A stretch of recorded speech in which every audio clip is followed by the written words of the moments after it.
crystals everywhere. Well, that's one mystery solved. But there's no mother crystal. Yet. We still have plenty of tower to explore.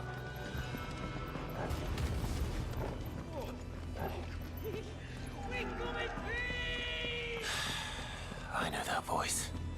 Come on.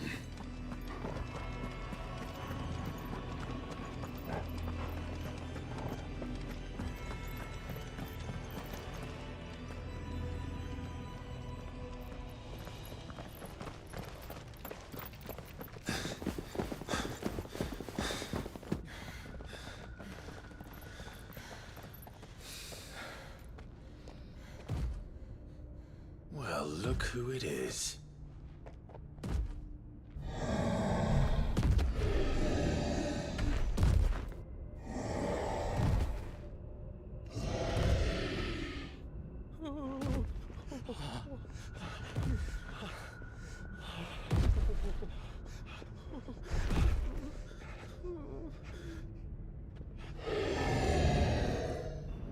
Warning. Warning. Core defense systems engaged. Initiating sterilization lockdown. What the hell is it talking about, Joshua?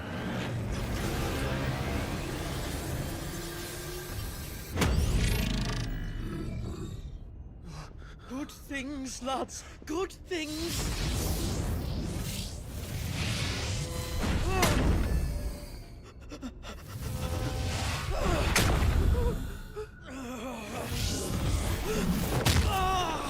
Chief!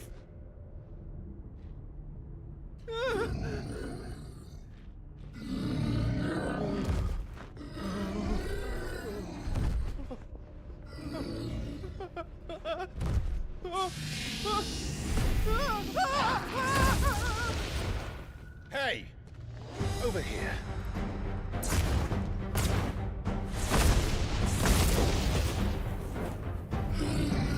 Take your friend and get out of this place. Now!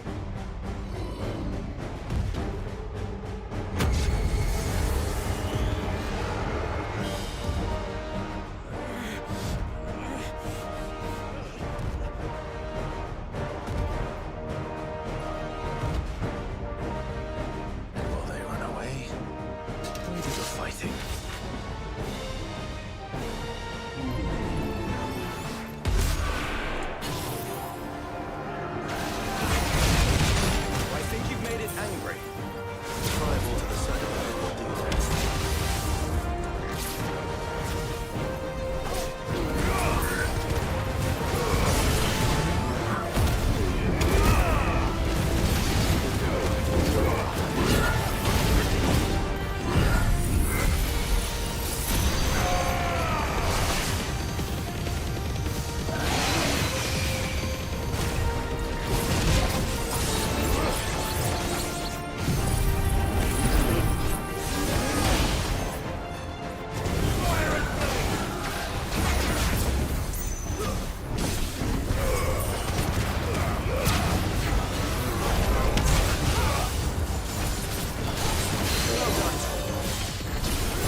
think you've made it angry? Tribal to the center, and we'll do that.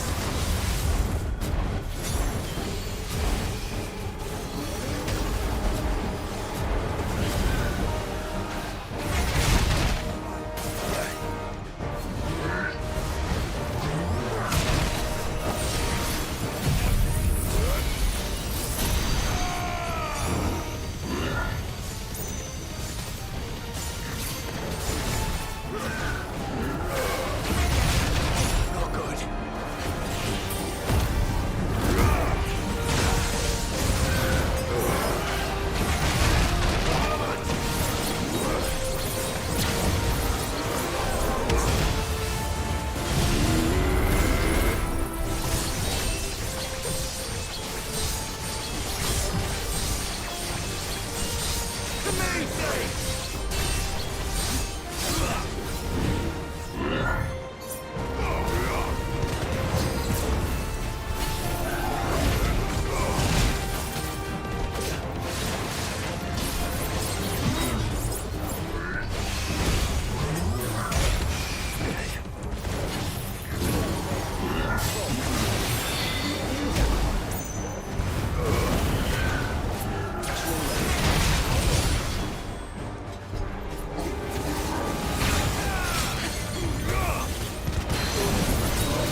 Security Sentinel 503 offline.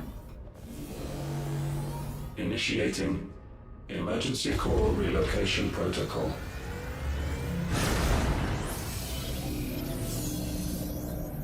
If I didn't know better, I'd say that was the heart of a Mother Crystal.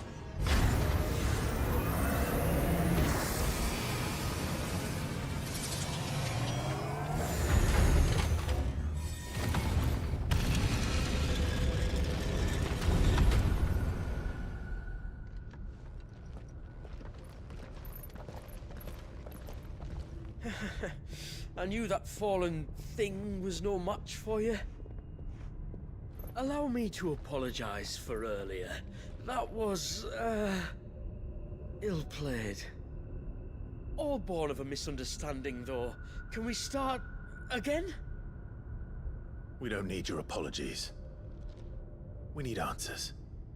And you're going to give them to us. I suppose you'll be wanting to know about the tower, then? As you've probably guessed, this isn't the first time we've been here. Fact is, my people have been coming to this place for centuries. Have they now? To these ruins in particular? Aye, well, they, talked to us, told us what this lot was all for.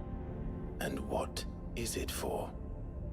Well, believe it or not, the Fallen were actually using this place to make their own, Mother Crystal.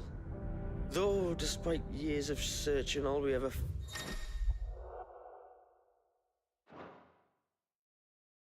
found was shards. Then, Harpocrates was right. It would seem that the Fallen did indeed acquire the god's ability to craft crystals. I wouldn't go that far. The shards aren't exactly divine. They're not even what you'd call decent. But they're better than nothing, and nothing is what our people had before we found them. So we've been coming here ever since. But these dust crystals have only recently appeared on the black market. What made you decide to start selling them? The skies. Once they went dark, the crystals started growing back, till there were more than you could count.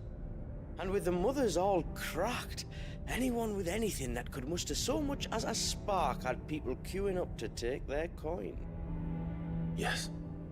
At a cost to us all. Quality apart, these crystals are no different from the ones the world has been using since the dawn of time. And it cannot continue. No, it cannot. While this is clearly none of Ultima's doing, there can be little doubt but that it serves his cause. Then our path is clear. So let's do what must be done.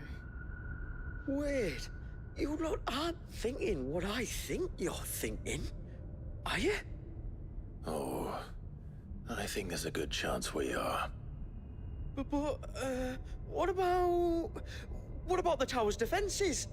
That thing you just fought, it won't be the last one. And the further you climb, the worse they'll get. How about we head back to Martha's before someone gets hurt, eh?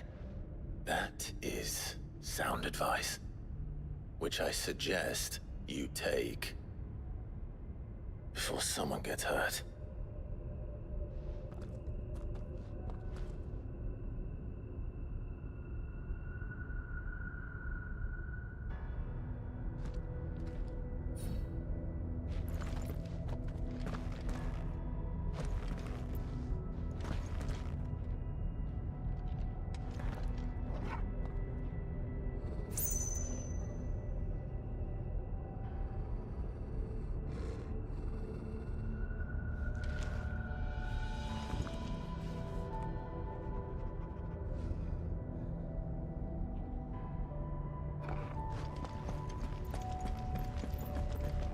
To think the Fallen built all this.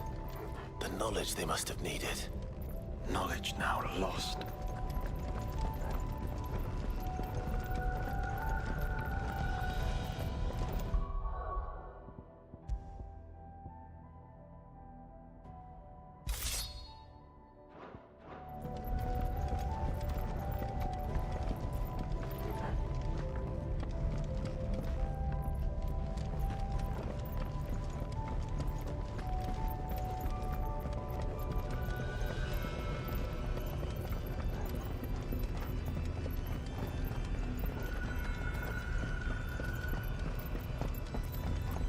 If this is like every other fallen ruin, Then there'll be a lift.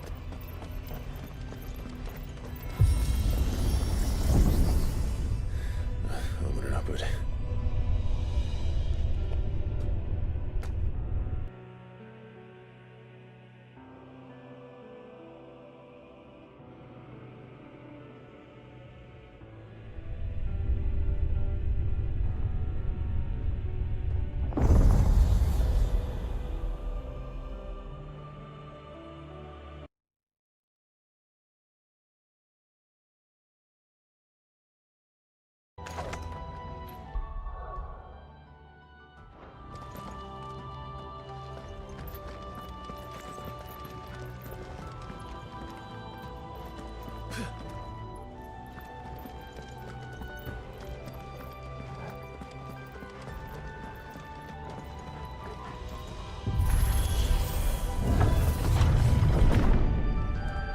Any idea what those are? They seem to be containers of some sort. Or perhaps Cages. Like some sort of twisted menagerie. But why here?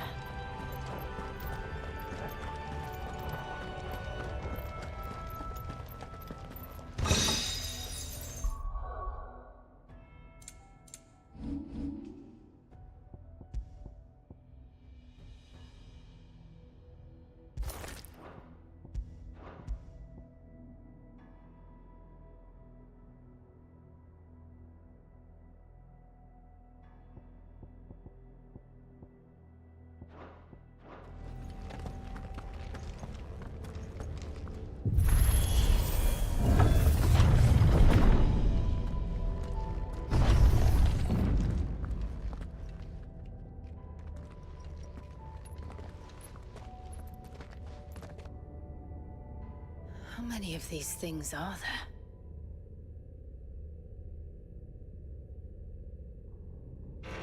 Contaminant detected. Releasing subjects Alpha to Epsilon. Wait. They're still alive. but this tower is more than 15 centuries old.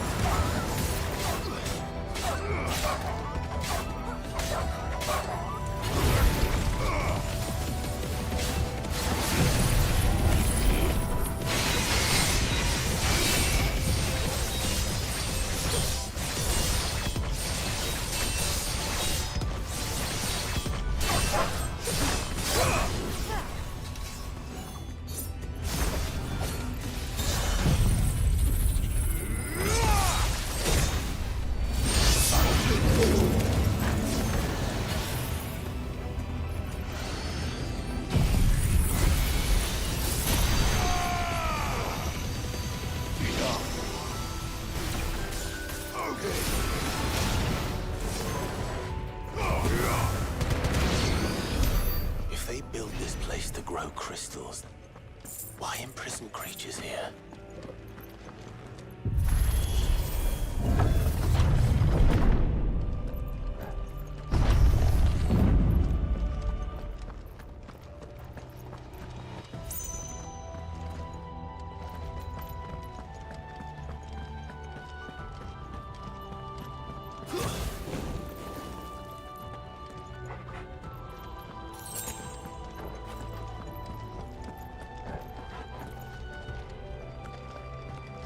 That device.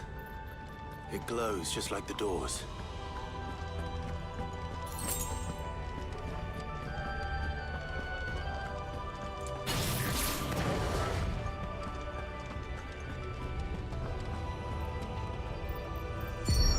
Development log entry 680925.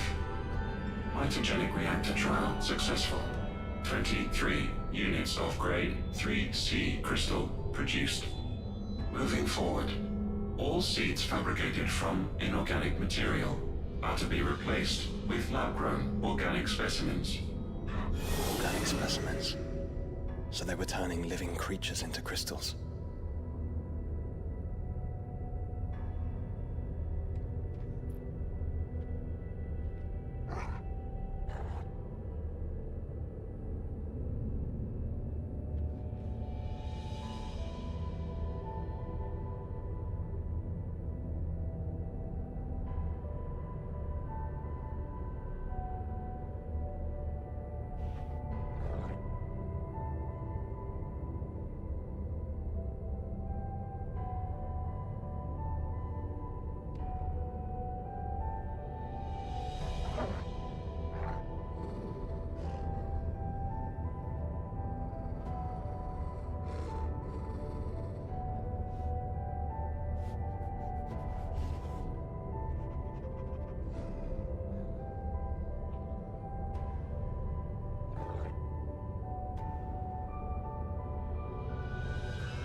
I needed that. I found some of the creatures in these cages I've been seeing in Valisthea for 1,000 years. Well, here's to 1,000 more.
Of course they built more than one. Though it appears this incarnation can fly.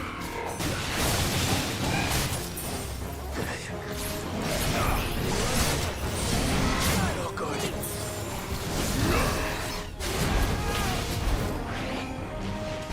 Too slow.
And that makes 2. Yes. But of how many? That depends on how determined they were to conceal their activities.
This is all too easy. If the tower is in control, why not simply disable the lift? What are you suggesting, Joshua? That it's hurting us.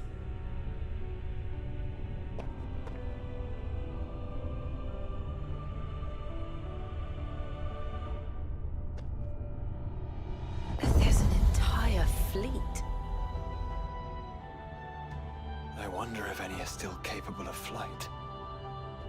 Mid will want to see this.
Anomalous activity detected in Hangar Bay.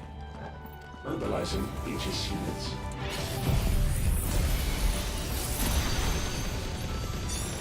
We're being watched.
Transferring Sentry Prototype AM2 to Stasis Silo West.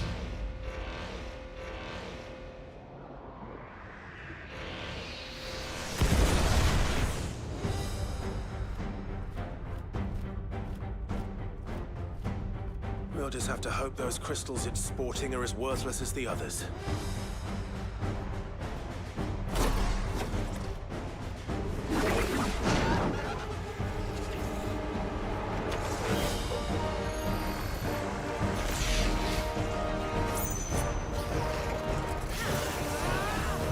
How is that even possible? Better not to think about it.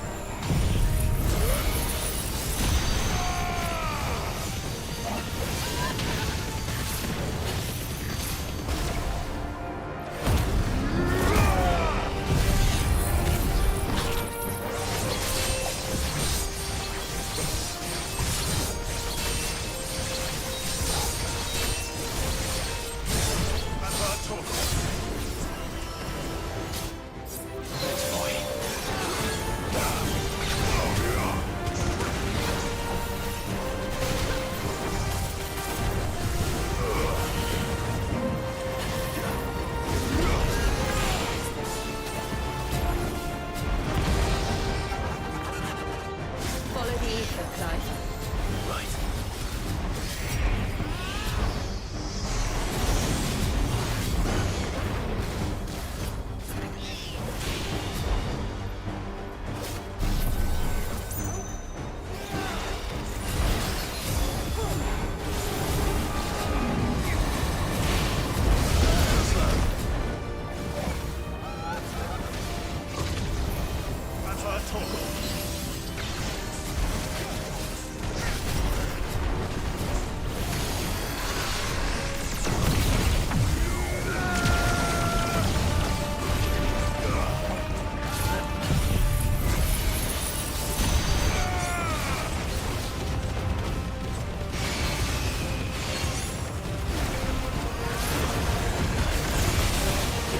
To me, boy.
Neural link lost.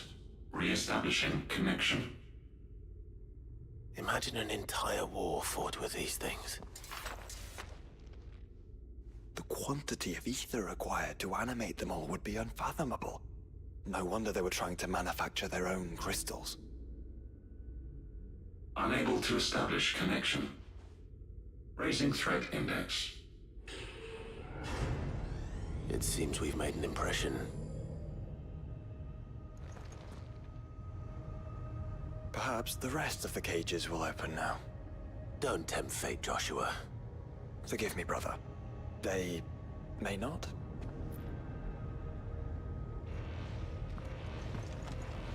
Primary firewalls breached.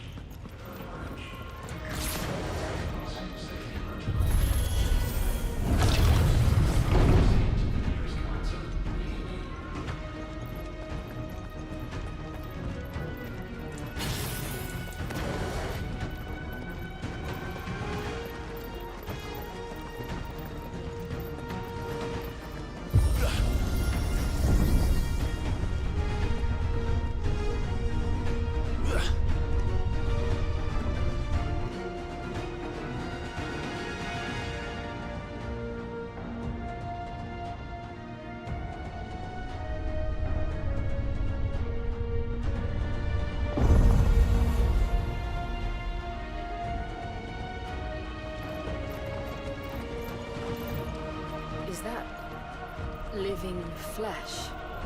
I'm beginning to think this whole tower is alive.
emergency subroutines. Diverting reactor power. I think it's getting ready to receive us.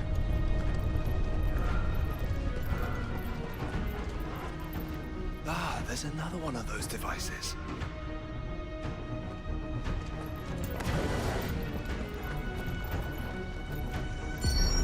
Development log entry 750501.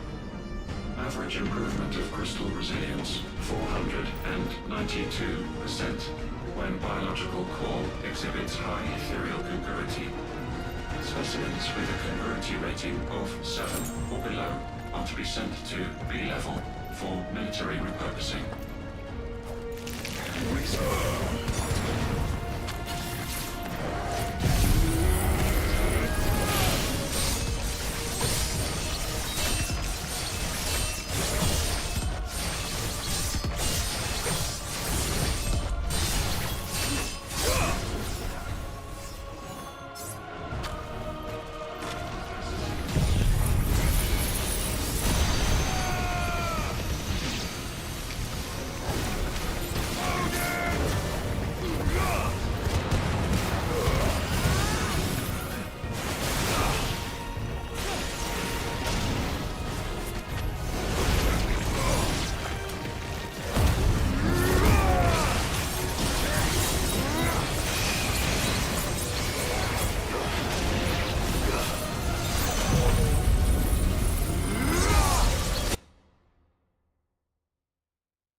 help you, boy.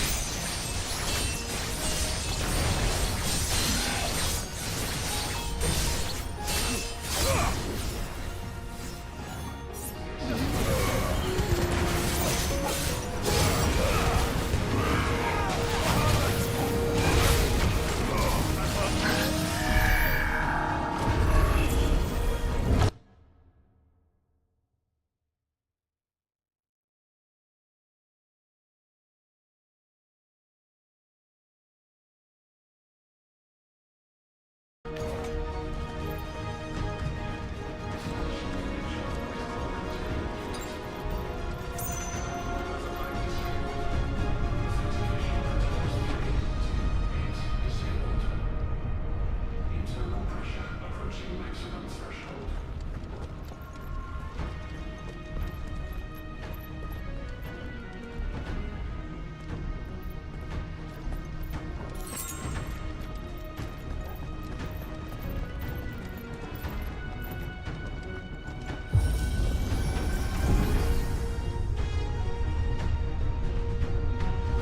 Establishing connection with core containment unit.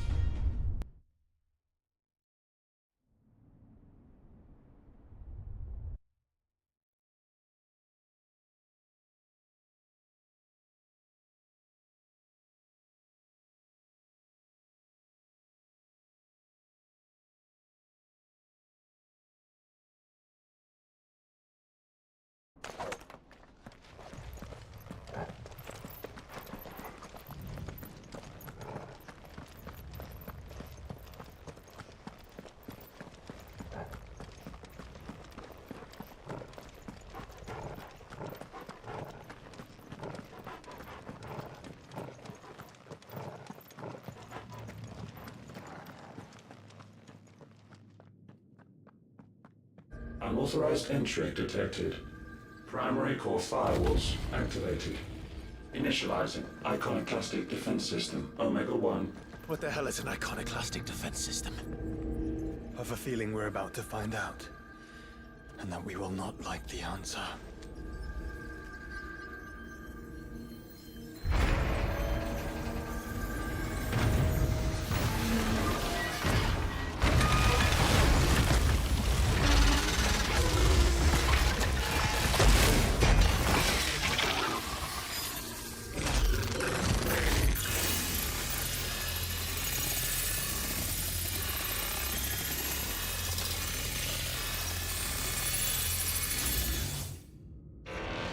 Core containment complete.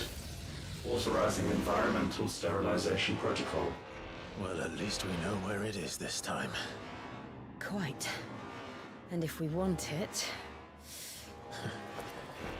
If we want it, all we have to do is kill an icon. Safety routines disabled. Weapons armed. Stand clear.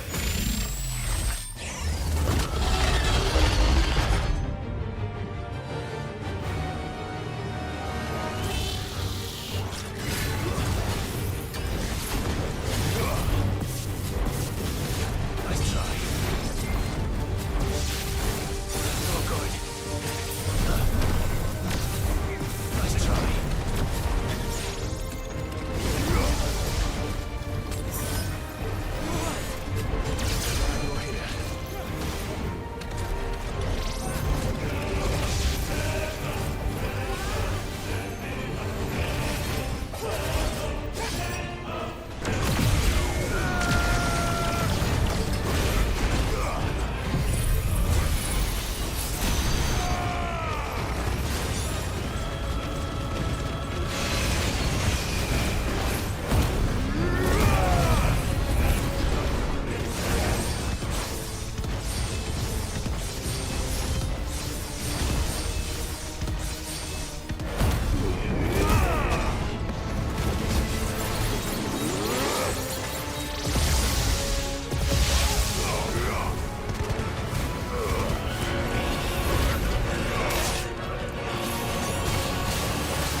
Is it over?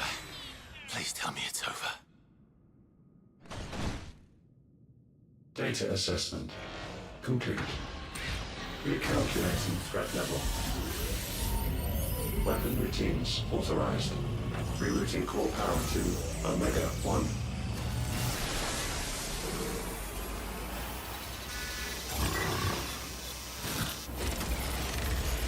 Not yet.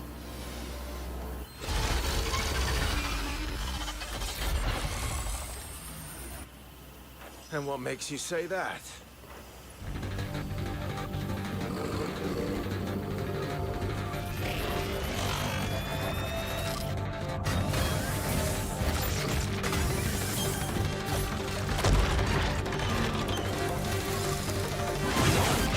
Those new arms, for one.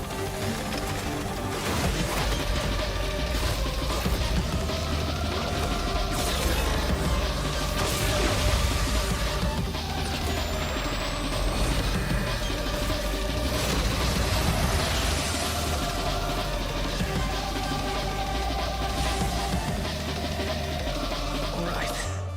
I'm convinced.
Seems like it still has some fire left in it.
Safeguards removed. Commencing dimensional compression.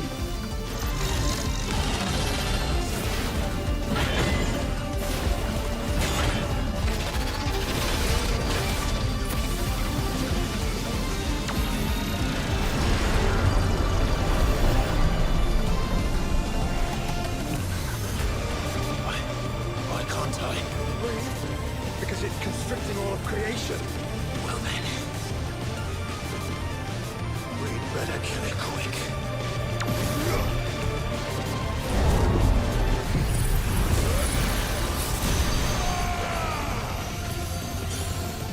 Clive, we're running out of room. Just keep fighting.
Omega Control Unit. Offline. Initiating emergency core extraction.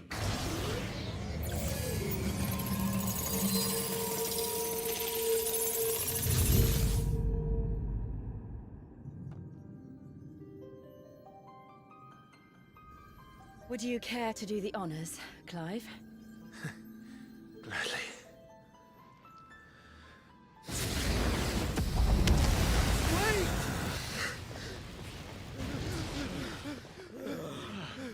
For what? I thought I told you to leave this place. What must you ruin us all?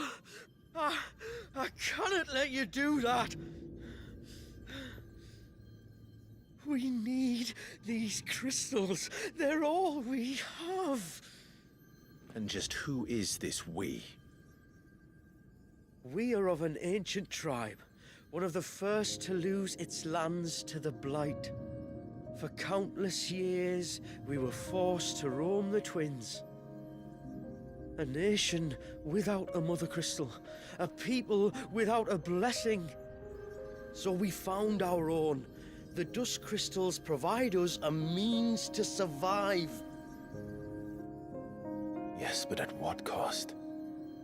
Like all crystals, these shards channel ether. And where do you think that ether comes from? It's sucked from the land, as a leech sucks blood from a beast. And what? You just expect us to believe that? No, but that doesn't make what we've told you any less true. If this heart is anything like the others, it will bleed the Twins of their life force, till naught remains, naught but death. The proof is all around.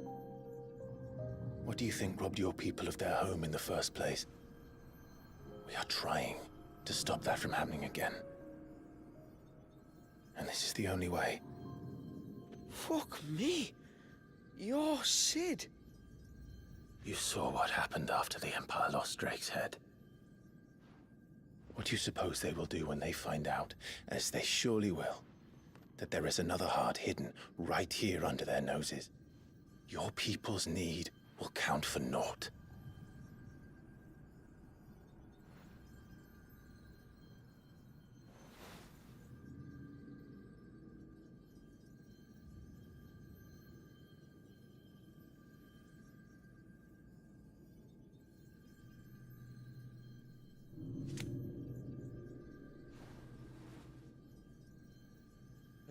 Damn it.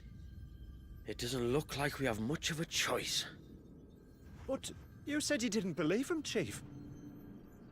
I don't. But the man does have a point. There's no keeping this place a secret now. And hanging on to these crystals will only get our people killed.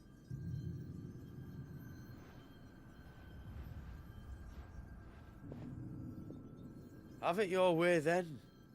Just promise me you'll leave my people out of it. Stand back. It's about to get hot in here.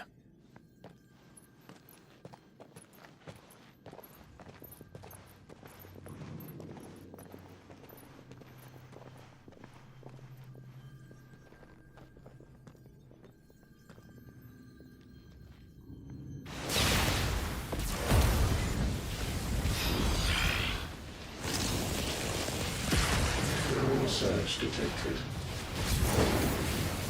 Warning. System overload. System overload.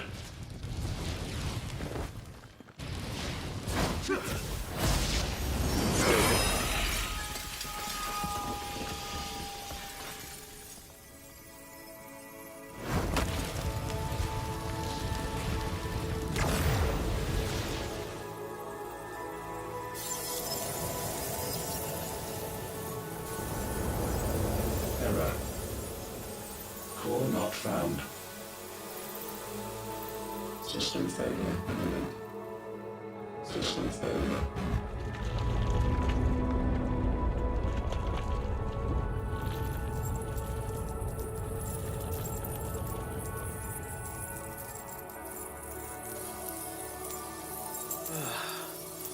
hope we did the right thing.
We all saw the crystal's fate, but what of the cages? We barely even explored half of the chambers. Without the heart to sustain them, I doubt those still slumbering in the tower will stir now, if ever. I hope you're right. The last thing the world needs is one of those six-legged pests running around wreaking havoc. We have more than enough two-legged pests to deal with as it is. However blameless they may claim to be. What? Oh, two-legged. Right. Sorry. I was just wondering what I'm going to tell the village elders when we get back. I suppose I'll just beg them for forgiveness, and when that doesn't work, give them the slip and lie low for a year or two. You're planning to run away? Again? What? It's got us this far, hasn't it? I mean, we may have had a bit of help, like. Kind of you to remember. Will you and your people be all right? Oh, we've made do without before. I reckon we'll survive. And if what you said is true, it's not like the rest of the realm's going to have it much easier. Besides, one man's ordeal is another man's opportunity, as the old saying goes. I don't recall ever hearing that one, but fine.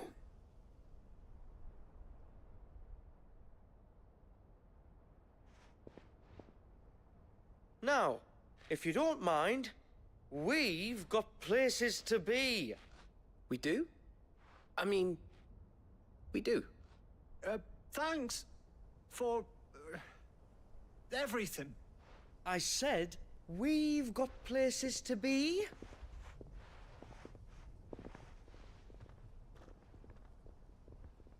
Back to the hideaway, then. Karen and Hippocrates will want to hear about this. I was thinking we might first return to the tower and see if we can... Back to the hideaway, then.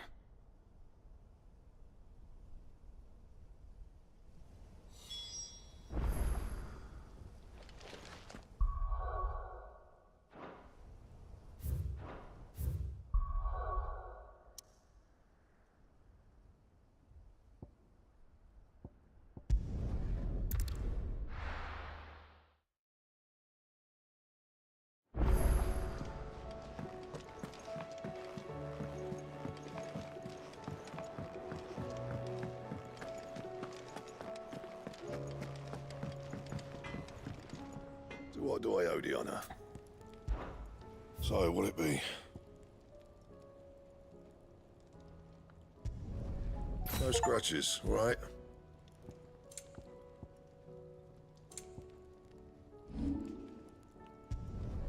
Yeah, that should do you.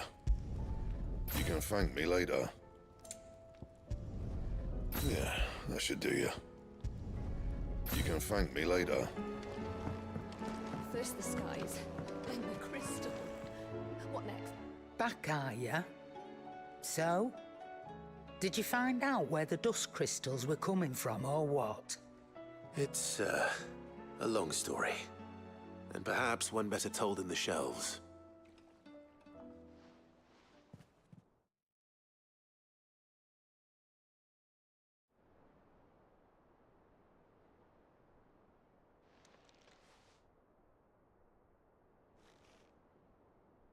Bloody hell. Remind me never to go poking round in any fallen ruins. Not only a mother crystal of human creation, but an icon as well. Truly, the study of our fallen forebears is endlessly rewarding. The wonders of which they were capable never cease to amaze. They came as something of a surprise to us, too. You can say that again. We had no idea what we were getting ourselves into when we set foot in that tower. We only knew the old stories. Of a people so consumed by greed that they sought to overthrow the gods. And I'd hazard the thing we found in that tower was conceived for that very purpose. Omega, the offspring of the Fallen's boundless knowledge and unchecked ambition. A dangerous combination for all concerned. And Ultima crushed them. It was he whose secrets the Fallen coveted, let's not forget. He whom they strove to dethrone. Just as we strive to dethrone him now. Without their knowledge. And without their weapons of war. Clive. This power I've been given may exceed even theirs. But if I use it, as they did, who's to say things won't end the same way? Come now, brother. I think the events of recent days have made it abundantly clear that we are not our ancestors. As well you know. You're right. They made crystals. We destroy them. In crafting their artificial art, the Fallen sought to emulate the divine. But that is not the path we have chosen. No. We don't want to be gods. We just want to be free. Well said. If one does not learn from the mistakes of the past, one is doomed to repeat them.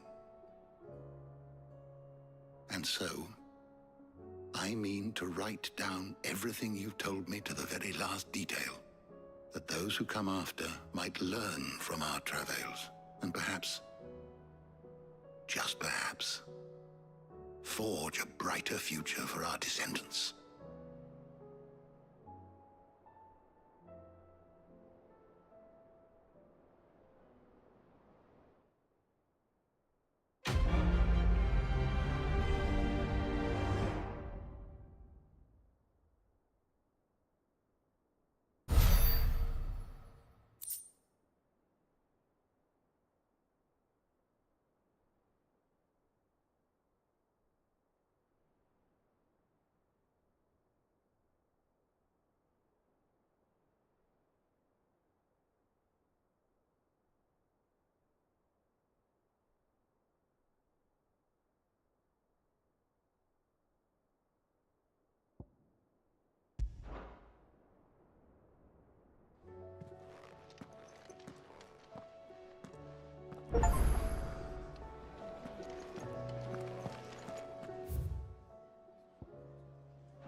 Leviathan the Lost. But why now? After all this time. Why, what now? No. I'm not sure you'd believe me if I told you. After all we've been through. I doubt there's anything that could surprise me at this point. All right then. Rouse Joshua and meet me in the mess. We'll talk there.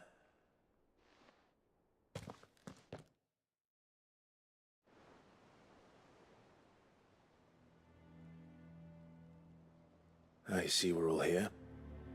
So, what is it this time? I'm not sure yet. The letter delivered to my chambers omitted a few crucial details. Do we know its provenance? That was one of the details it omitted. But whoever the sender was, it seems the Dame held them in high enough regard to point them in our direction. The Dame? Well, she's not one to waste our time. It must be important. Important might be an understatement. If the letter is to be believed, Leviathan's dominant is in danger. And someone wants us to save him. Leviathan? So the Warden of Water has finally returned. What has it been? 100 years? More. The Lost moniker dates back at least that long. Even our venerable lawsman would not have been so much as a glint in his father's eye when last the mighty serpent brought his crashing waves to bear upon the realm. But why the gap? I know it can be a few years before a new dominant's born. But over a century? Should the dominant of Water's bloodline have been severed somehow, it could have prevented a new dominant from awakening. But if one has awakened now, he couldn't have chosen a worse time. Every nation in the realm has lost its dominant. If word gets out that there is still one to be had, they will stop at nothing to claim it for their own. And the twins will be at war again, just when humanity most needs to come together. Did the letter say anything else? Only that if I wish to know more, we must meet in person. And that the Veil can arrange a meeting. If nothing else, you can be certain it ain't a trap. Famous last words. I'm coming with you. As am I. Thank you. Both of you. And Otto? Yeah. I'll keep an eye on things here. Didn't fancy coming anyway. Thank you. I shall leave the Invincible in your capable hands.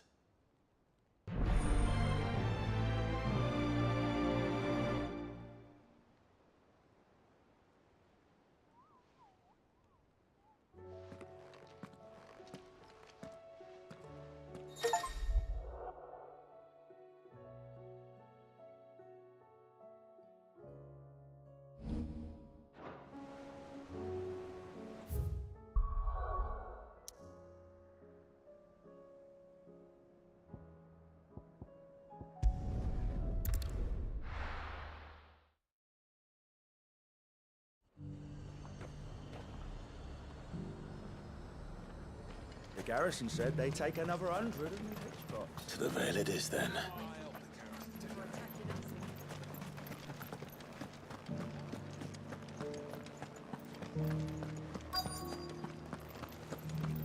Looks like you've got thirst. But enough talk. Fancy a peek behind the veil, my lord? I'm looking for a Layla. You found one. So, will your friends be joining in? Or just watching? We're not here for your services. We simply want to talk. What you do with your time is up to you. The price is still the same.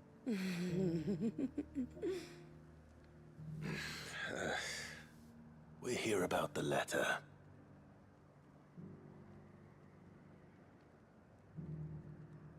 Oh, sorry. I suppose you'll be wanting to know who wrote it then. Among other things. Look, I'm just the messenger here. There's only so much I can tell you. Specifically? A location, north of town, on the shore of Isle of Feist Bay. There you'll find a tent, and the woman who can answer your questions. And that's all? Nothing else? Actually, one thing. There's more than flowers in the meadows these days. So keep that sword of yours to hand.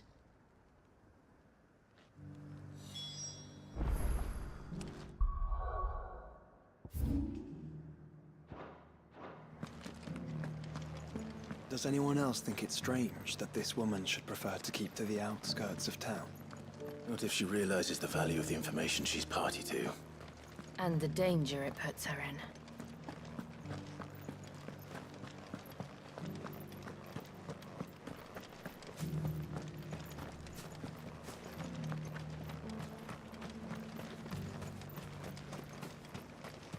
Those things didn't fight like men.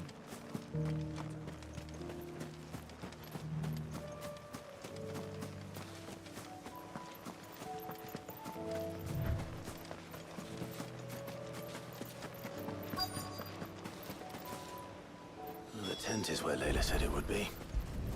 Yes. It's empty. Why am I not surprised?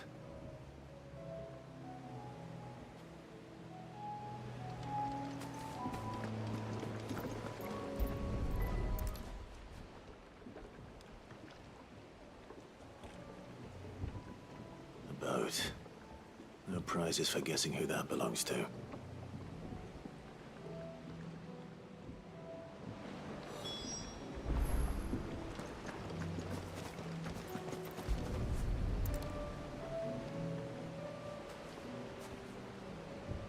The embers are still warm. So you're Sid.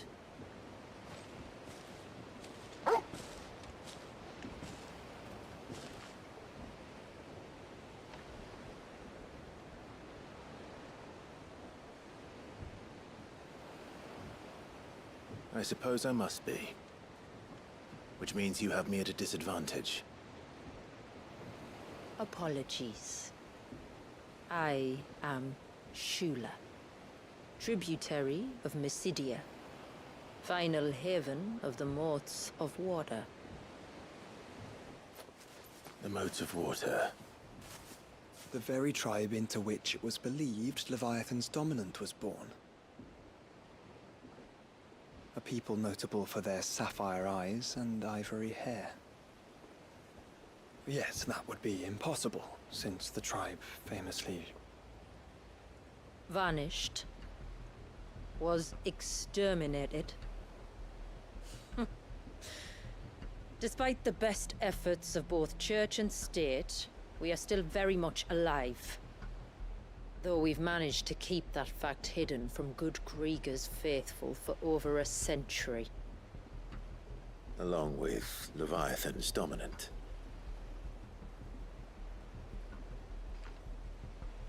That wave out there. What do you know of it? The Surge. Only that it's been there a long time. Since the fall of Drake's Eye almost a century ago. Some claim the two are connected, but none can speak with any certainty. So in other words, you know nothing. Not that I'll hold it against you.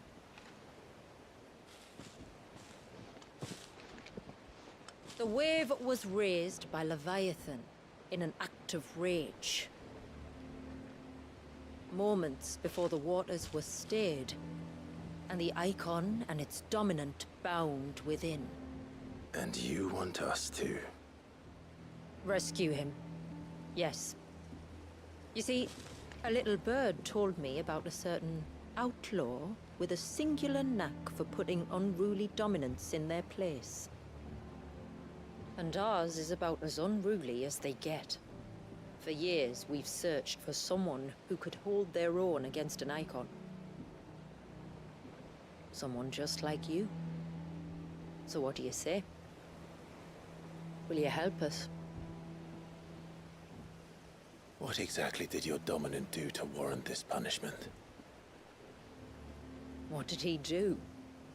He committed the greatest crime one of his kind can. He was born.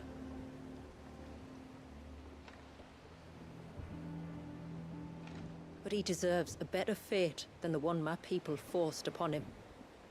He deserves to be free.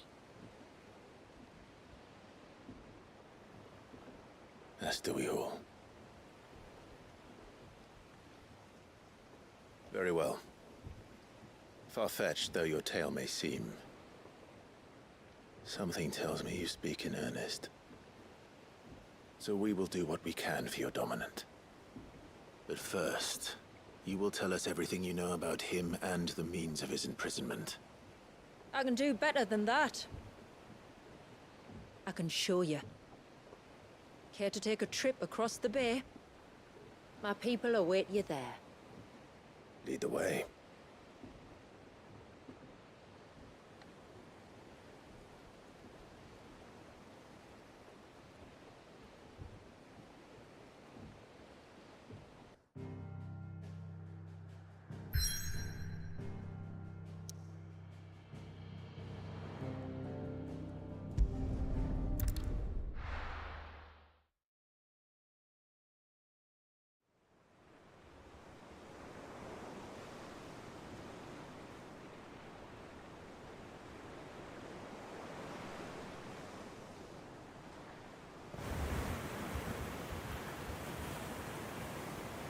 All right, you might want to hold on to something.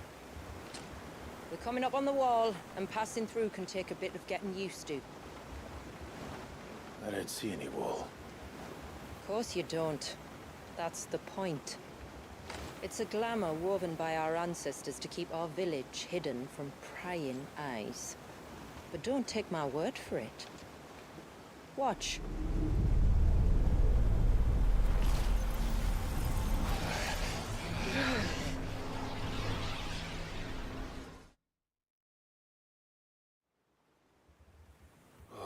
That was worse than a slug of Bacchus wine. Clive, the sky. It's blue, but how is that possible? You do know what a glamour is, don't you? Ours just happens to work both ways, and a good thing too. I wouldn't fancy staring at those sickly clouds every day.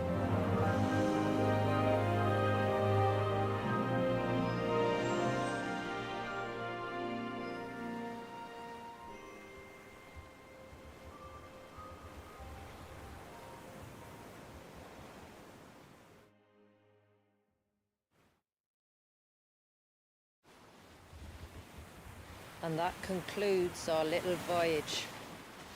We're here.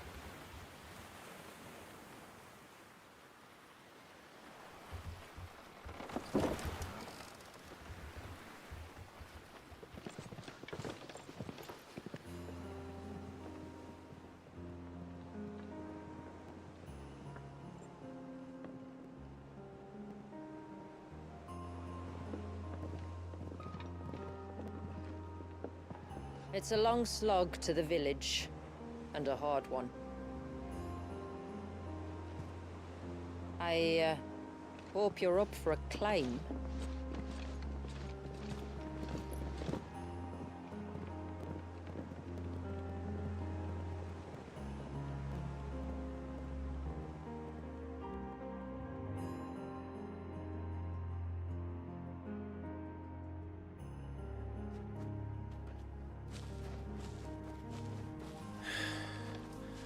Finally.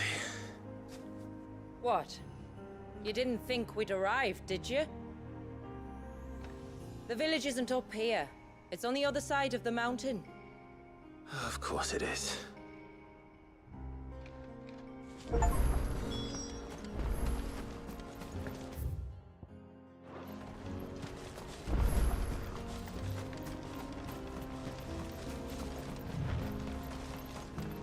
Watch yourself, Sid. This path can be treacherous. If not for the sheer drop, then for the beasts who prowl it. Thank you for the warning. And please, call me Clive. Sid is an alias. You will be pleased to learn, Lady Shula, that I have no such aliases. Is that so, Lord Margrace? It's all the same to me.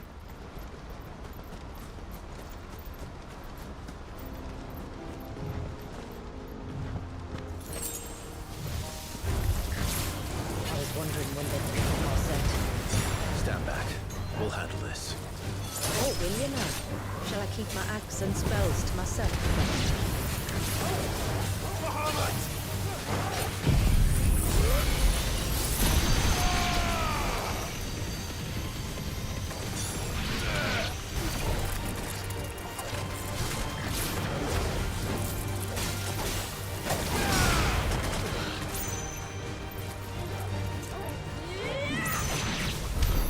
Earlier you mentioned spells, yet I see you carry no crystals. Since when did a bearer ever need crystals? But then, where is your brand? Waiting for me in Sunbreck, if I ever get careless. Then it's in for a long wait.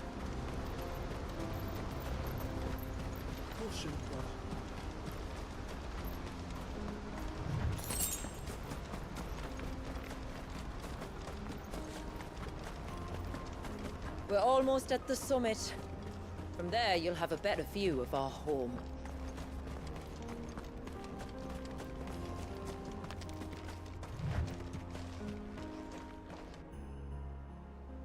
Few have ever set eyes on what I'm about to show you.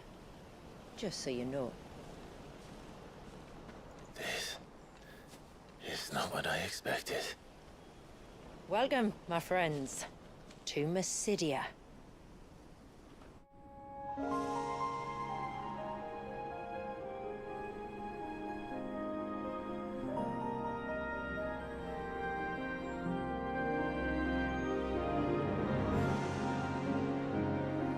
It's been a long time since I saw the North looking so Alive. I'm sure you have plenty of questions, but it's been a long journey, and I expect we could all do with a rest. Our humble village is only a short way from here, if you'd care to accompany me. Let's get ourselves in front of a fire, and I'll tell you everything you need to know.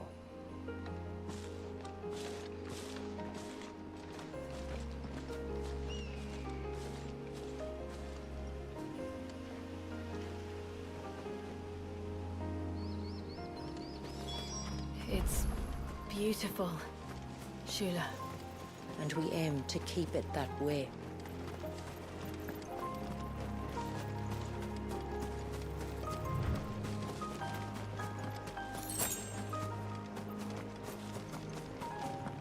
Are those stones glowing? That's one of the cairns which maintain the glamour. Steer well clear.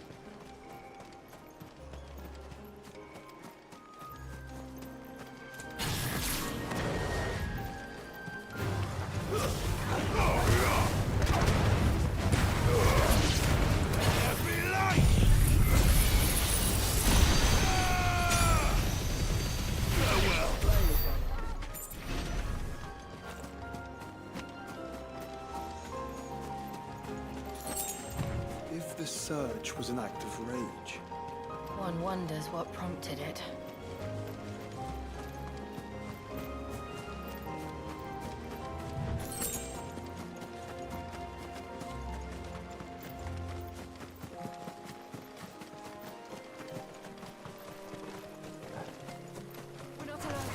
Don't get surrounded.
Could we not have spared ourselves the mountain crossing by landing further north? In clear view of the bay?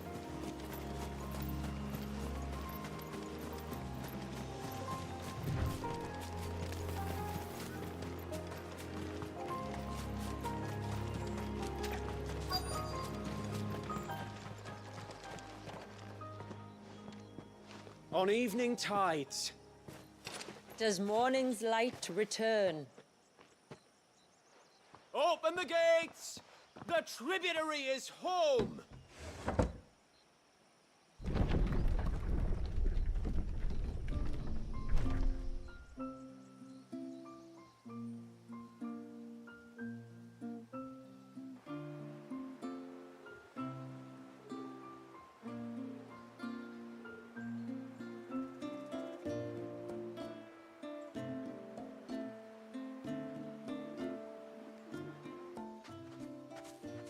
Outsiders? Well, I never. Look at the size of that dog. All right now, back to your duties. You'll have to forgive my people their curiosity. We don't get many visitors. Or any, truth be told. Then we are honored to be the first. This is quite extraordinary. Like stepping into another world. So do you believe me now? You've made it difficult not to, my lady. But how did your people chance to settle here in the north? Unless I am much mistaken, the moats of water long called the coasts of Southern Ash their home. Until Drake's Horn fell and the Blight forced them ever inland, where... We met our doom, along with our dominant. I see you've read the Gregorian Church's account, but perhaps you'd like to hear ours.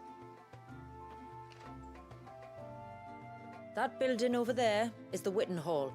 It's where my people gather to discuss matters of import. We can speak more inside, once the place is ready to receive you. It shouldn't take long, but you're welcome to explore the village while I see to things. Thank you. We'll do just that.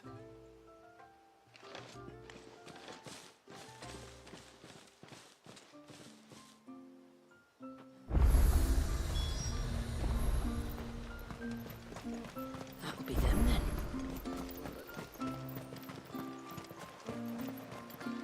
Look. Intruders!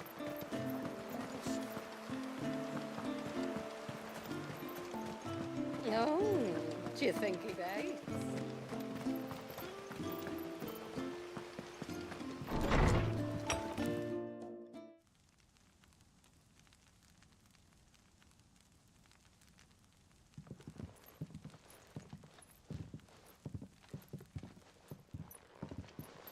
So what do you think of our little haven in the woods? It might not have all the comforts of a southern settlement, but at least it's ours. And there's a lot to be said for that. It can't have been easy keeping this place a secret. Not easy, no. We've dedicated our lives to maintaining the glamour that conceals us. Us and Walyas. This man, Walyas, is he Leviathan's dominant? That's right. Though he's no man, Walyas is still a baby. A baby? Forgive me, but you said that the Dominant and his icon were bound inside the Surge almost a century ago. That would surely make him older still. It would, if he'd been allowed to age. But the spell robbed the poor bairn of even that. I'm sorry? Walius was the son of my great-grandfather. Leviathan awoke within him almost immediately. But instead of allowing the lad to live out his life as a valued member of the community, my ancestors sought to put his power to other uses. Sadly for them, the Icons sensed their treachery and summoned a wave so large it would have swallowed the entire village if my ancestors hadn't stopped him. Then it is not the surge that binds the child, but time itself. Yes. Forgive me. I'm still not sure I understand. I'm not surprised. It isn't the easiest thing to explain. Which is why it might be better if I took you to see him. Show you exactly what he has to endure. That is why we came. Then let us be off. There's a road that leads north from the village. It'll take us right into the surge.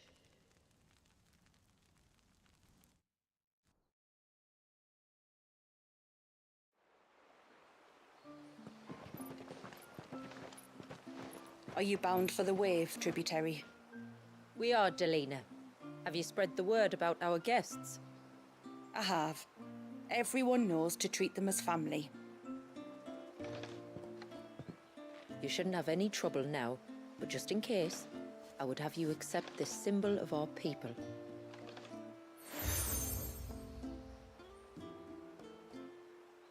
That's very kind. I look forward to meeting the family. The feeling's mutual. Should the tributary be indisposed, feel free to ask me any questions you might have regarding the village, and I'll do my best to answer. Thank you. We will. Then I bid you good tide.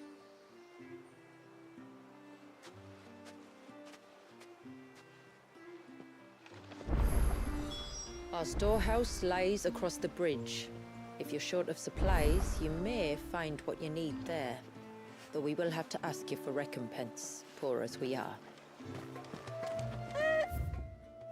Sid! You are Sid, aren't you?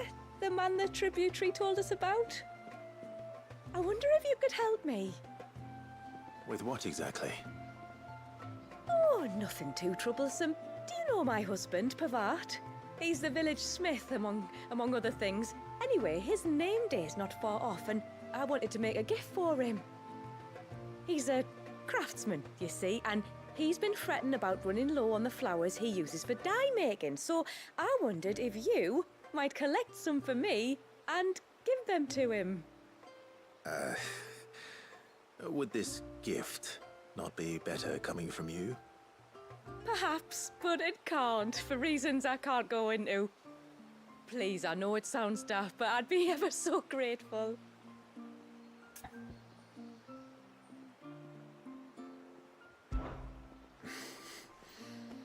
Fine.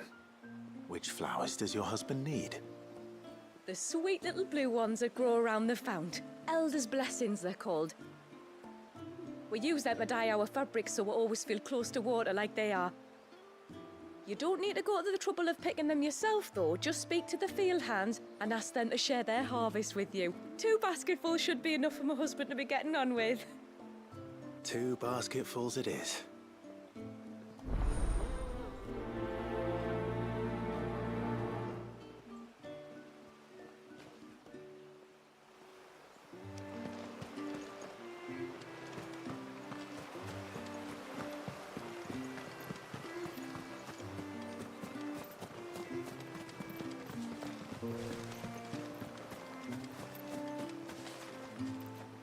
Excuse me. I wonder, might you be able to spare a basket of Elder's blessings? Pavart's wife tasked me with collecting some for her husband, and suggested that I speak to you. Ah. Werda wants you to bless her better half with the fruits of our labour, does she? Go on then. Give the old fool something to squirm about. I'm sorry. Don't worry about it. An old fool Pavart may be, But if you come bearing gifts, he's not fool enough to turn you away. I'm glad to hear it. Thank you.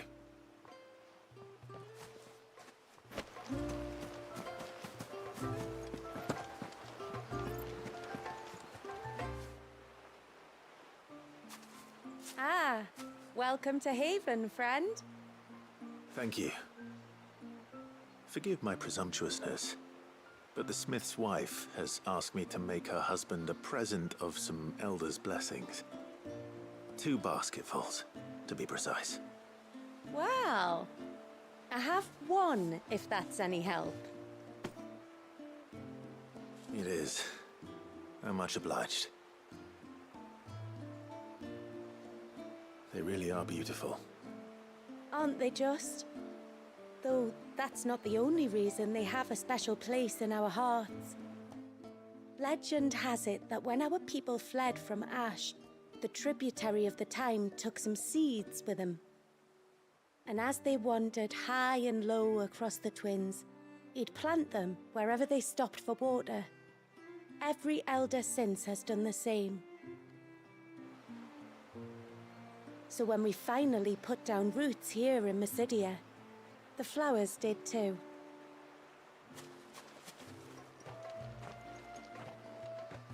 Well, that's 2 basketfuls.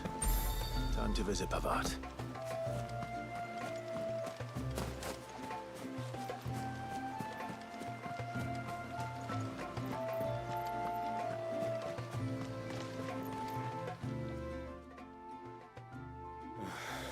What do you want? Your wife asked me to bring you these flowers.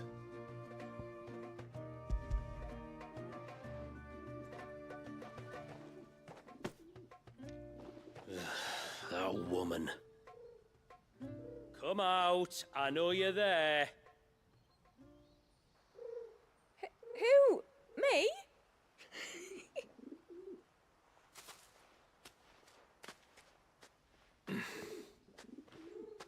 Would either of you care to explain what's going on? I'm sorry. I didn't mean to deceive you. It's just, my husband can be a bit standoffish at times, and I thought this might be a good way for the 2 of you to get acquainted. What with you being a swordsman like, and him being the only smith in the village. It'd be a shame if you couldn't turn to him for help. The only reason he couldn't turn to me for help is because I had my hands full with all the orders you lot dumped on me. I'm pretty much done with them now, though. But, for the record, the tributary said that we were to lend you outsiders our aid, and that's exactly what I was planning to do. With or without my darling wife's meddling. Still, here we are. Acquainted. So, if there's out you need, just bring us the materials, all right? All right. All right, then. And tar for the flowers. I was running low. You use them for dyeing, I hear. Aye. Crush the petals and it makes a fine and lasting blue. We use it to stain the cloth for our tunics and pennons. To remind us where we come from, like. As modes of water. Children of the sea. That's right. The pattern too was left by our ancestors. The Ceaseless Rill, it's called. It symbolizes the river of our tribe, with the strength of Leviathan running through it. And no matter how that river has ebbed and flowed, changed its course, the flowers have always been with us, growing on our banks. I should get back to work. If you need something crafting, let me know. I will. It was a pleasure to meet you. Wasn't it just?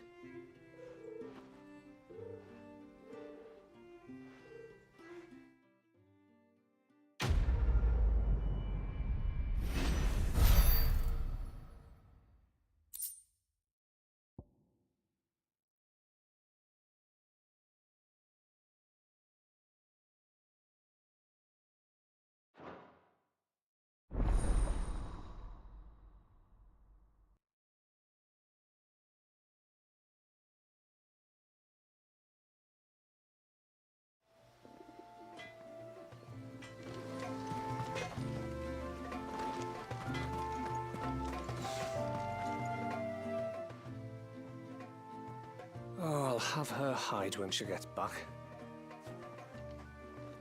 Oh, sorry. I was leagues away. How can I help you? If you're after something from the storehouse, it's actually my wife you'll want to talk to. She will have to charge you for the goods, though. Not that we'd fleece you or anything. It's just, you know, needs must. I understand. Saying that, she might not be able to get anything down for you for a bit. Ah, right. She's got her hands full with the inventory, you see. It should have been my daughter's job, really, but the willful little Rills decided to make herself scarce. Ah, the heavens only know where that girl's got to. If you'd like me to keep an eye out for her. Oh, no. I couldn't ask that of an outsider. Could I? You wouldn't mind? Of course not. She won't have gone far, will she? I hope not.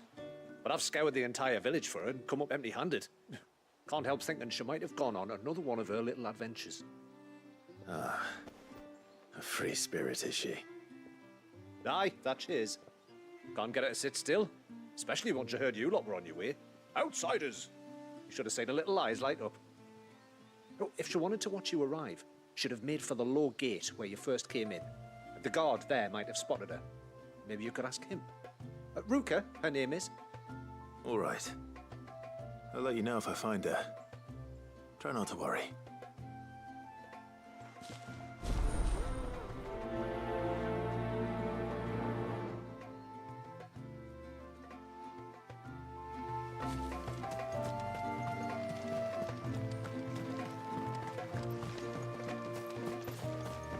Hear me, mine ancestors.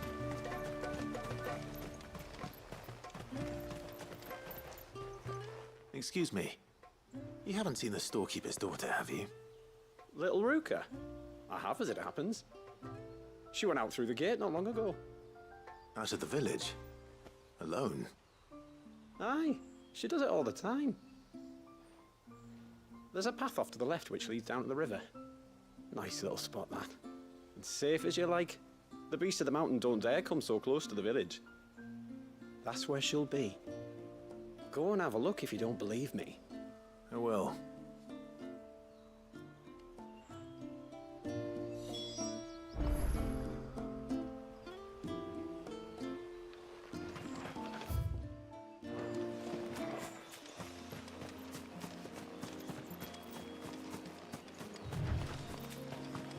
This must be the path.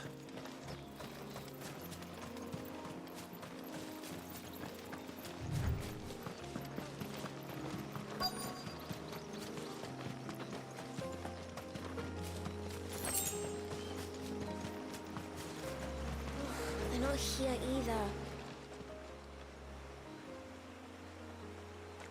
It's you! I've been looking everywhere for you. You must be Ruka. You know my name? Can you lot read minds? Your father asked me to keep an eye out for you. You left without telling him where you were going. He was worried. But I went to look for you. Well, now you found me. What do you say we head back to the village and let your father know you're safe? All right. And on the way home, you can tell me all about the world beyond the wall. I want to know everything. Everything might be a stretch.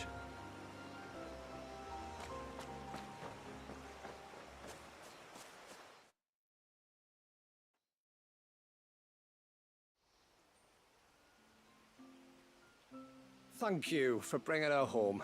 And sorry for the trouble. Oh, no. It was a pleasure. Daddy, did you know that there are villages 10 times as big as Haven in the outside world? 10 times! Cities, they call them. And in these cities, they have great big walls and towers and castles. Oh, to think I was worried. You can tell me all about the outside world later, Sweet Pea. Now go and help your mum with the stores. All right.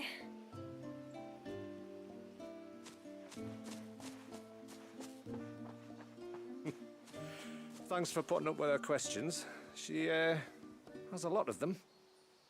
One of the big ones being, what are the people beyond the wall like? Reckon you've made a good first impression. Are we the only one she's ever met? That you are. The rest of the world can't know we're here, so we'll have to be very careful who we're letting in and out. A few of us might make the occasional trip to shore for supplies, but for the most part, we'll make do with what we've got, including what the old Northerners left us. Yes. You built on top of the old ruins, didn't you? Well, they make for fine foundations. Their masons clearly knew what they were doing. That's one thing we don't have to worry about. Oh, it's everything else that's the problem.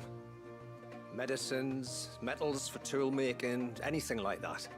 We have to dress up as traveling merchants and make a trip to the outside and pray to every cloud in the heavens that nobody sees through us. Which explains why you need Gil. Aye. And now Rook is back, my wife should be free to assist you with any potential purchases. So please, do make good use of our stores, because we fully intend to make good use of your coin. I'll be sure to keep my purse strings loose.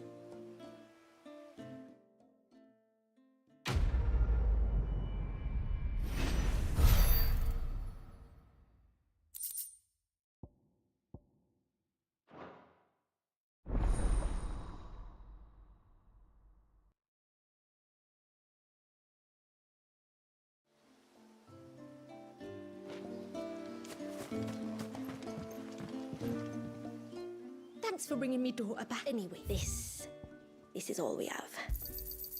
Well, if you're sure you need it, may it serve you well. I'll be here.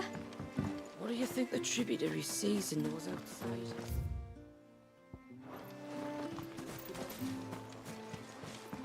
How long do you think this bridge has been?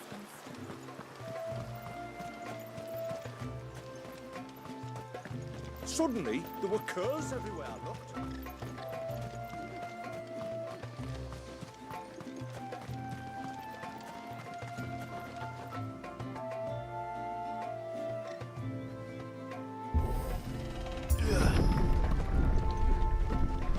There's a pair of ships just up ahead. Ships? But are we not still leagues from the shore?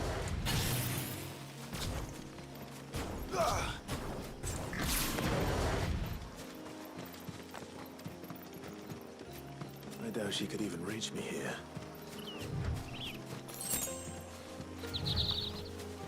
The quickest route to the surge is due east, past the second galley. Shula, how did these ships come to be here? What do you imagine happens when an icon of water gets angry? Really, brother? Did you have to ask?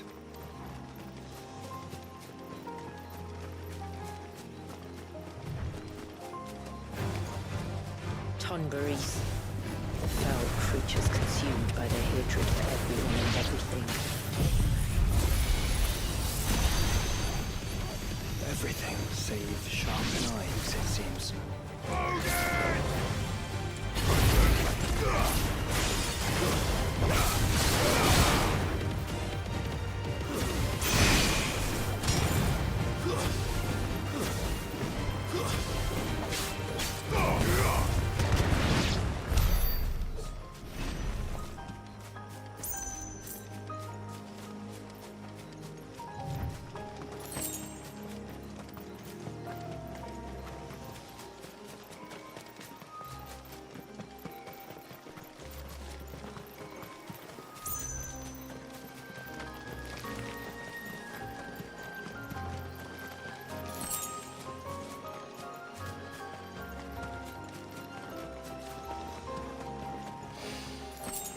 I can smell the sea. It's not far now.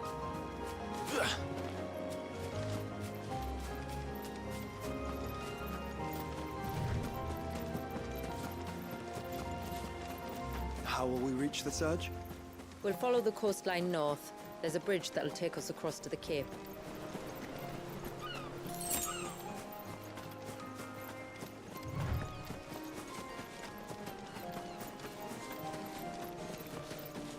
Might I inquire about the Ray of Light? It's what prevents the Surge from being reclaimed by the sea. And Dwalius by his people.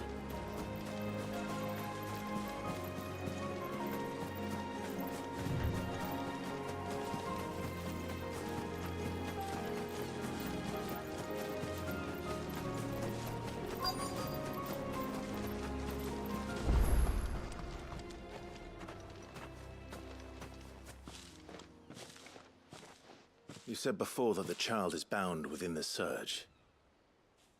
But you've yet to tell us how we're meant to reach him. I trust we won't have to hold our breath. No. The Surge wraps around the cape without engulfing it. If we continue to its tip, there is a path down to the seabed. And the wave's origin. All right. It won't be the first dominant we've met at the bottom of the ocean.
It's not much further now.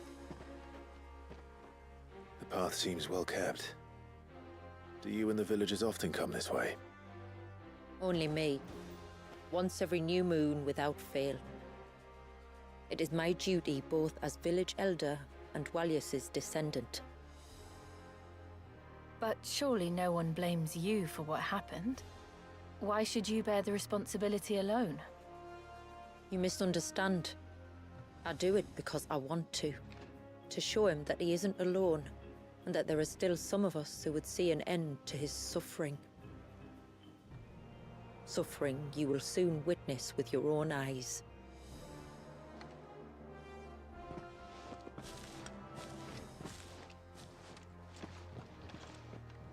forest grows quickly here. Left unattended, the path would be reclaimed in a matter of moons.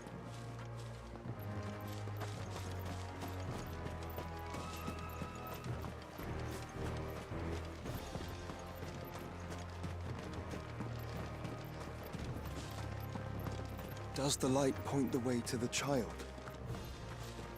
It does indeed.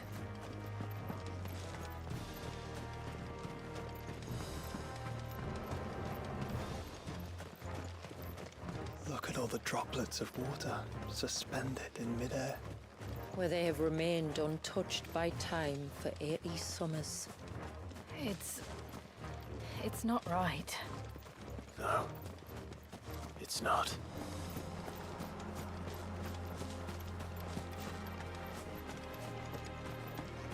There. Up ahead.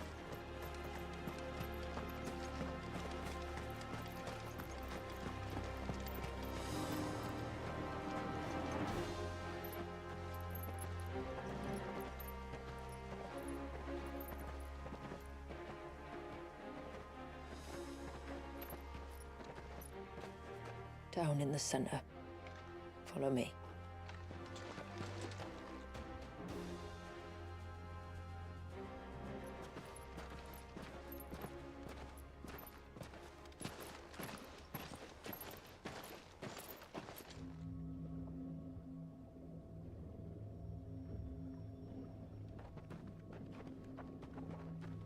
He's still primed. I'll never forget my first priming. The fear. And I was old enough to understand what was happening. One can only imagine how this poor child felt. He is the victim of an unforgivable sin. Committed by people who saw him as nothing but a means to an end. He must be so frightened. Then I'll ease his burden. You don't mean? I'm not going to hurt him. Contrary to the tales, I don't go around killing dominants for no reason. What if I told you there was a way to remove Wallace's icon? I tell you, you were a madman.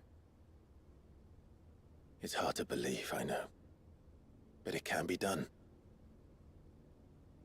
Though, it isn't without its risks.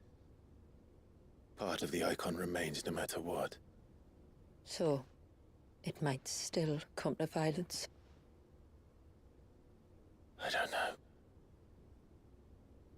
It depends on the dominant. I've seen things end well, and I've seen things spiral out of control. But I do know one thing. If we turn our backs on this child, there will be no end to his suffering. And I think that a worse fate than the alternative. Don't you?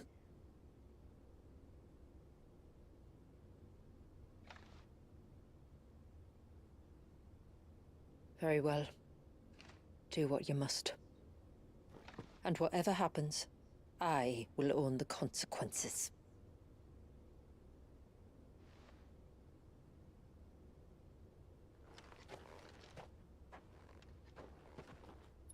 Don't be afraid, little one.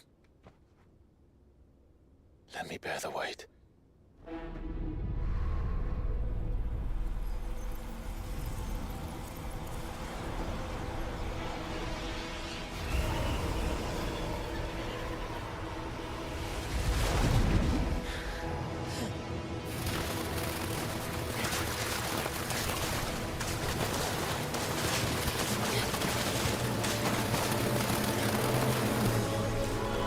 Hush now. It's going to be all right.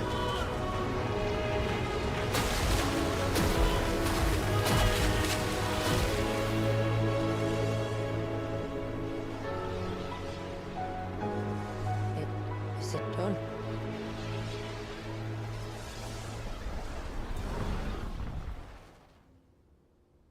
I think so. I can feel the icon inside me. Something's wrong.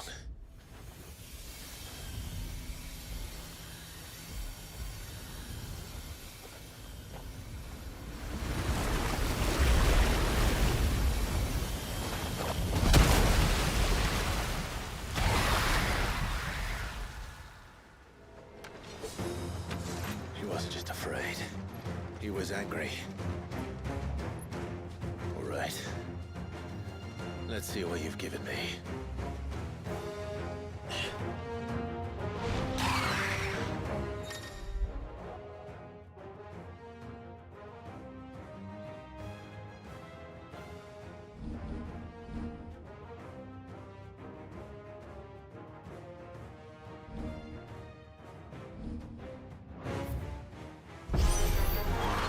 Leviathan! No, just a negative, but a formidable adversary nonetheless.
Is everyone all right?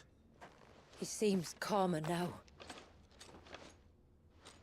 You said Walius was frozen in time. But he knew we were here. How? I don't know. He's never reacted to anything or anyone. Until now. The child has been bound for nigh on a century. If he has been conscious from the first, we must remove the seal at once. It's not that simple. I wish it were, but... there's more to this tale. It would be better if I explained back at the village. I see. Then let's return before it gets dark.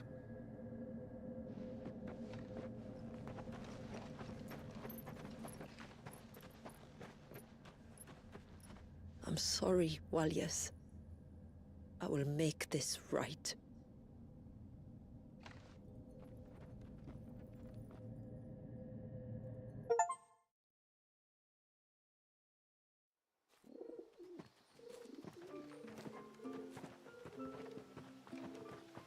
So, part of Leviathan is inside you now, is it? Does it hurt? No. Not anymore, anyway. Good, because I still have need of your strength. If you want to know the rest, we should head to the Witten Hall. Of course.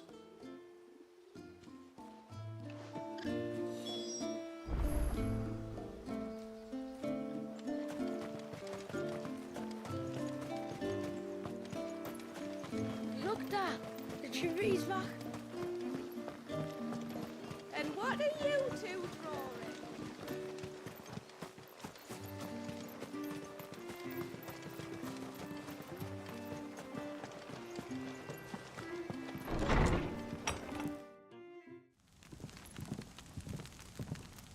To understand the spell which binds Walyas, you must first know who we are, and what drove my forebears to commit such an atrocity. This tapestry is our story, the one that brought us here. After generations of wandering, my people sought refuge in northeastern Storm, some 170 years ago. But in exchange for our safety, the Gregorian Church demanded we renounce our faith and branded us heretics when we could not. To be exterminated, as a lesson to others. And so was it chronicled in the imperial histories, for anything less would have made the Church seem weak. Yet a handful survived.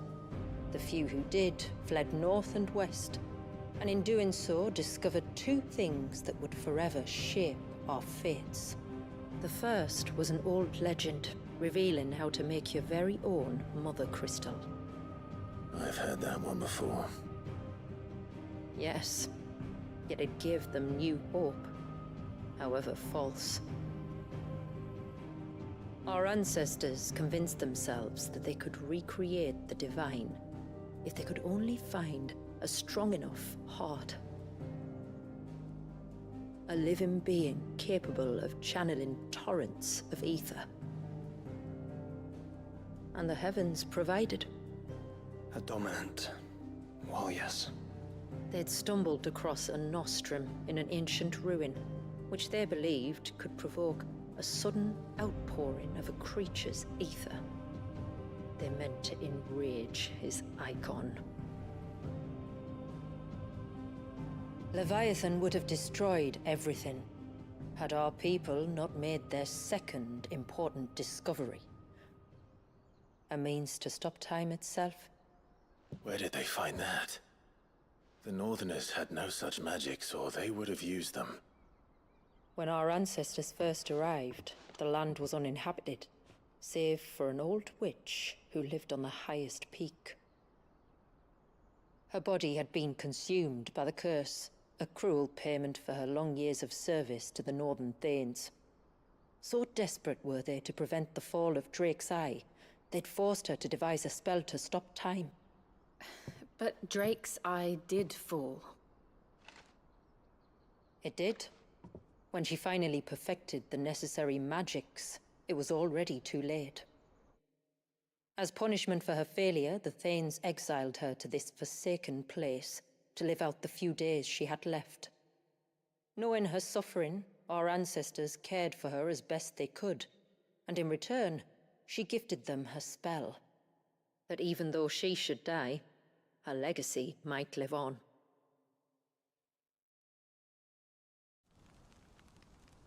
So armed with both the knowledge of the ancients and the secrets of time, our ancestors settled upon an ambitious plan.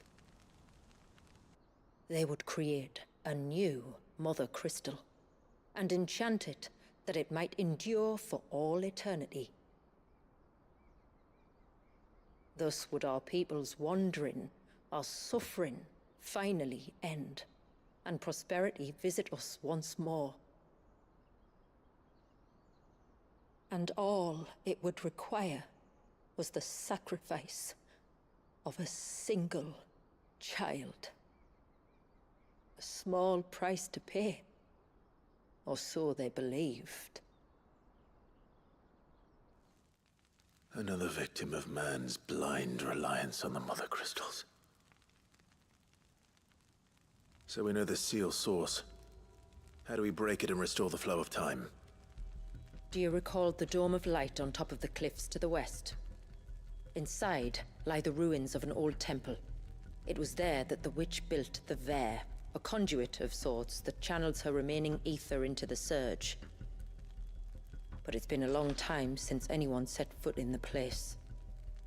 And now, there are others who claim it as their own. Then we shall go prepared for a fight. That said, it may be best if one of us stays behind. You think the village could be in danger? We saw the ether flow from Wallius in all directions, but only encountered a single familiar. There will be more. And should even one make its way here, I doubt the walls could hold it back for long. Then I shall stay. The Phoenix will see your people safe, tributary. You have my thanks. Very well. We should depart at once. I fear time may no longer be a luxury we can afford.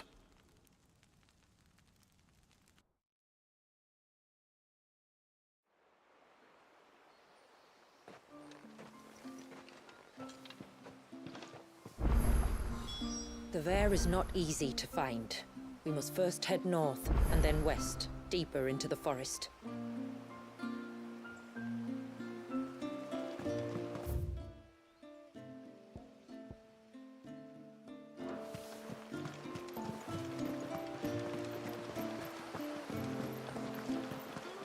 No sign of the child.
Yes? I'd like to see another smith do better. A good tide to you.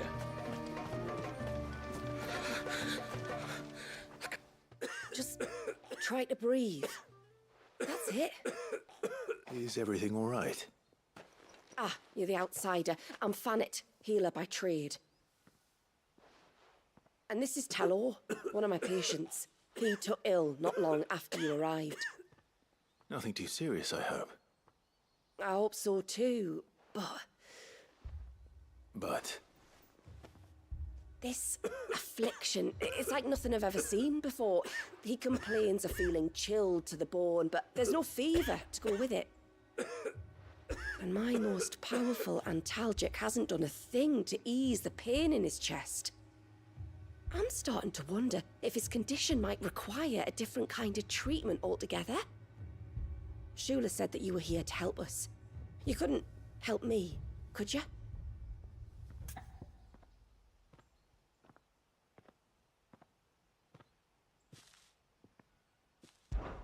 I'd be happy to. If I can. You can, don't worry. All I need you to do is speak to Talor's son, Pavat, over at the forge, and ask if he knows what his father was up to before he came down sick. Something must have caused this, and I want to find out what. The trouble is, Talor's too weak to speak, and I can't leave his side for long. So while you talk to Pavat, I'll pay his wife word a quick visit, just in case she knows anything. All right.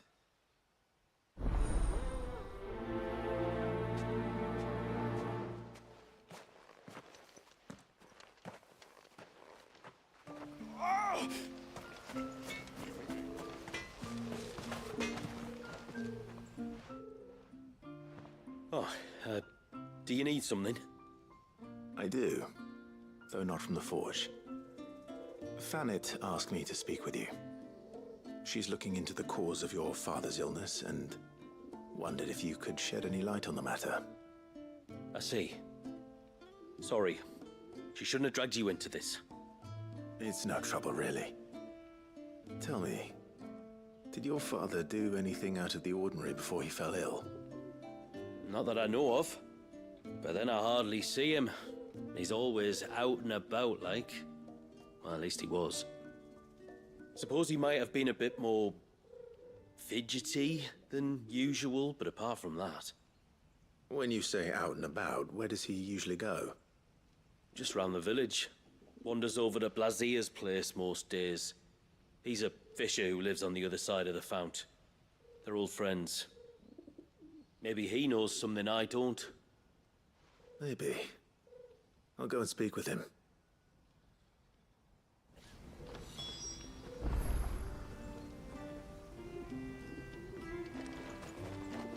No sign of the child.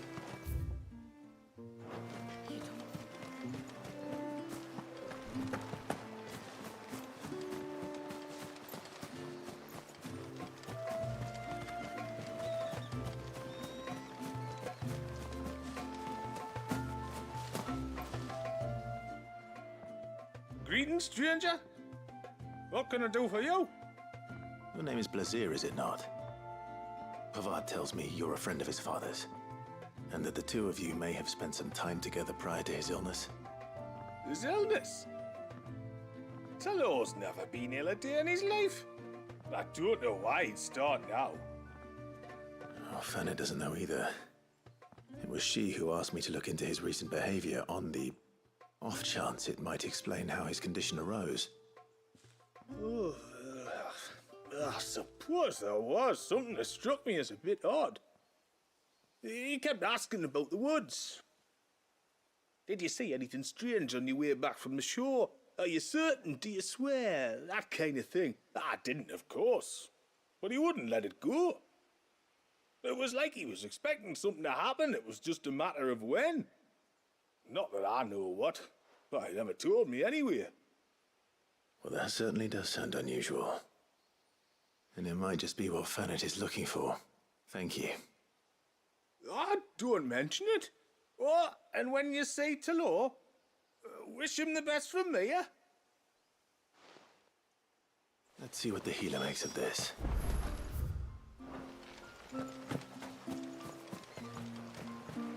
If we pick too many...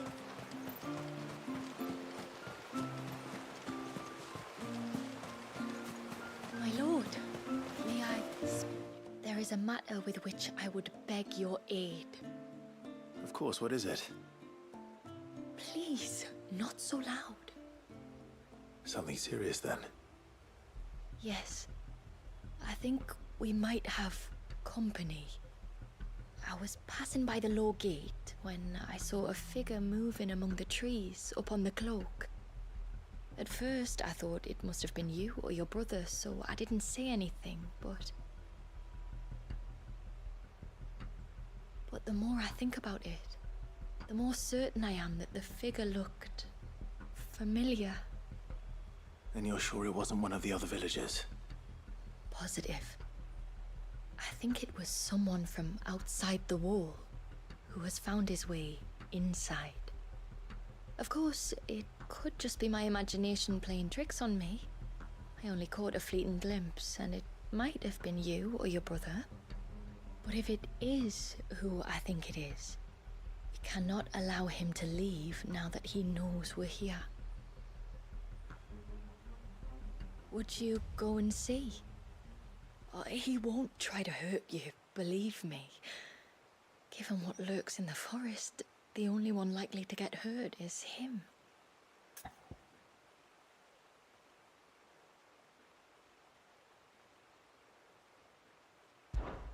Very well. Whether the man you saw is who you believe him to be or not, we need to know. It may yet be someone else entirely. Someone who means your people or my people harm. Perhaps.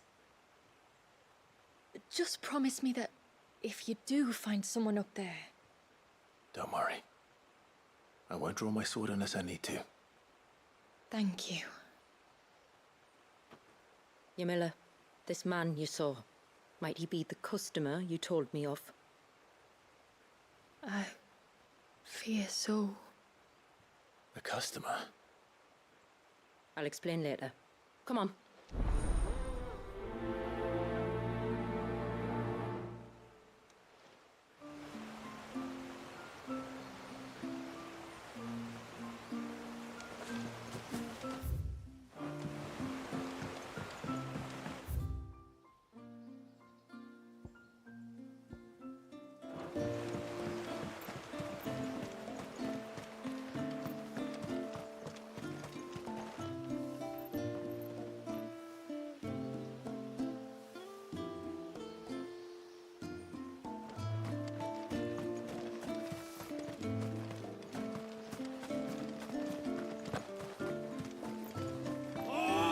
I should have let him go alone. Ty, take me, what am I gonna do? You've got to help me. Shula said you were a force to be reckoned with. Are you? Why do you ask? Hey? Oh, sorry. I should explain. My name's Kitav. I'm worried about a friend of mine. He went into the forest and he hasn't come back. Would you help me find him?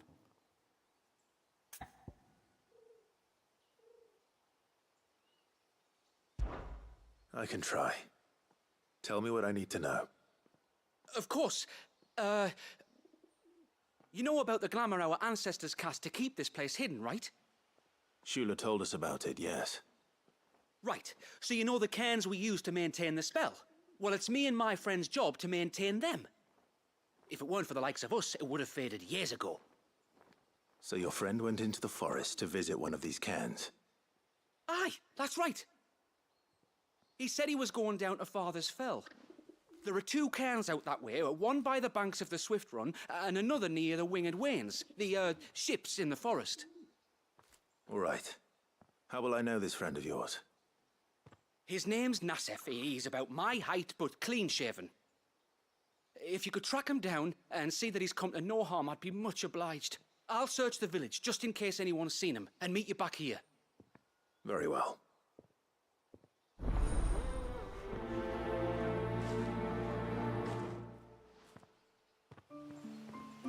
One cairn by the ships, another by the river. Better get moving. Hail, stranger. Are you a rider by any chance? I am. What gave me away? Oh, I can smell it on you. The scent of the stables. And not just any stables. Something tells me you've never been one to ride half-starved birds with chine-gall and wet beak. If I had a guess, I'd say your bird eats only the finest greens and has her feathers groomed twice a day with a curl hairbrush. Nothing but the best for my Ambrosia. Ambrosia, eh? Pretty name. What's she like? Well, she's tall and strong. And her feathers are as white as snow. You're joking. You've got a white chocobo. I have, yes. I suppose they are rather rare. This I've got to see. Can you bring her here? I would if I could, but I doubt Shula's skiff could hold her. Me dad's got a boat. And he's ferried chocobos before. You could get him to bring her. It'd be perfect timing and all. He's preparing for a trip beyond the wall as we speak. I'm sure he'd help you if you asked. He would. Well, I don't suppose it would hurt to have Ambrosia around. All right then. Where could I find your father? He'll be in the storehouse on the other side of the brook. Tell him Manda sent you.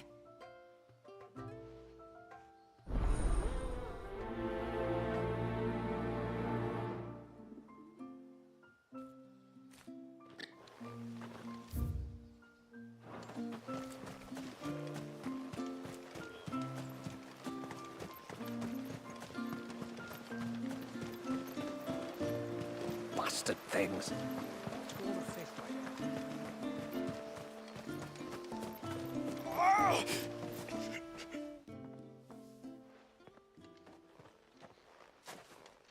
I spoke with Werder, but she couldn't tell me anything.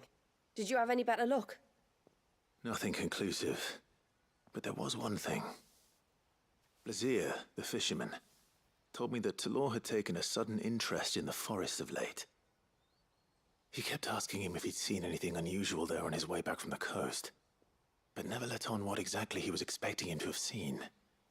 The forest between here and the coast. Surely not. But then... I can't say for sure. But I think Talor's illness might have some connection to the Tomberries. You may have encountered them during your time here.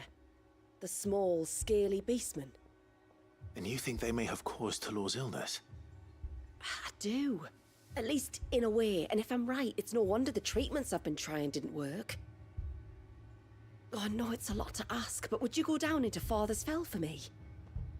There's an altar there, and if my fears are true, an offering upon it. What is going on here? Please. I'll explain everything when you return, but time flows fast. I beg you, make haste for Father's Fell and take the offering from the altar. Talor's life may depend on it. Very well.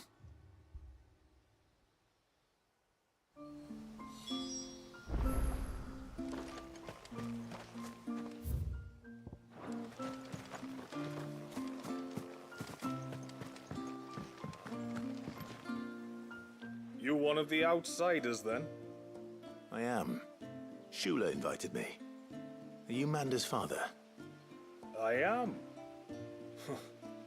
Got you running errands for her already, has she? She's asked to see my chocobo, but I'd need your help and your boat to bring her here. Or you could just say no. Honestly, that girl and her birds, she'll be growing feathers soon enough. Well, truth be told, I didn't take the idea seriously at first. But thinking about it, it would make it easier to get around if I had Ambrosia here. Can you help? Well, if you're sure that's what you want. The tributary says we're to treat you lot as we would each other. So, if you need me to ferry your bird over, then that's what I'll do. Still, they don't take the water easily. I'll need you to bring us a mimic gourd or two to keep her calm on the journey over. And where would I find one of those? Oh, don't ask me. It's been years since I last brought a chocobo across the bay, and I'm told the world's changed a fair bit since then. Where do you usually get your stable supplies from? Well, the man who made Ambrosia's tack lived in Martha's Rest, and if I remember correctly, he traded in chocobo feed too. So I suppose I'll go and ask him. I'll be sailing over to Northreach soon to pick up some supplies. While I do that, you collect your bird and your gourd, and then meet me by the shore. Just don't take too long, all right?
Bottle. Breath of the Arbor. Perfume from Sunbrag. Looks expensive, too. Who's there? Stop!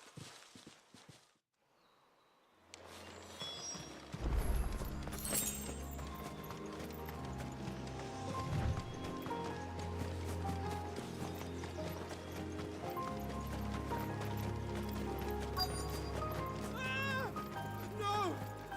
No! Hang on! I'm coming!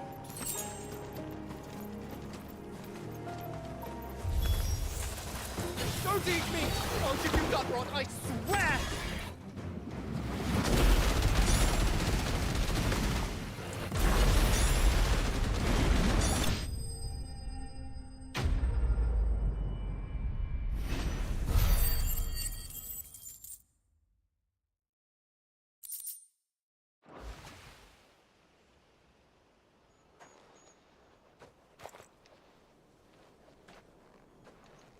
Are you all right?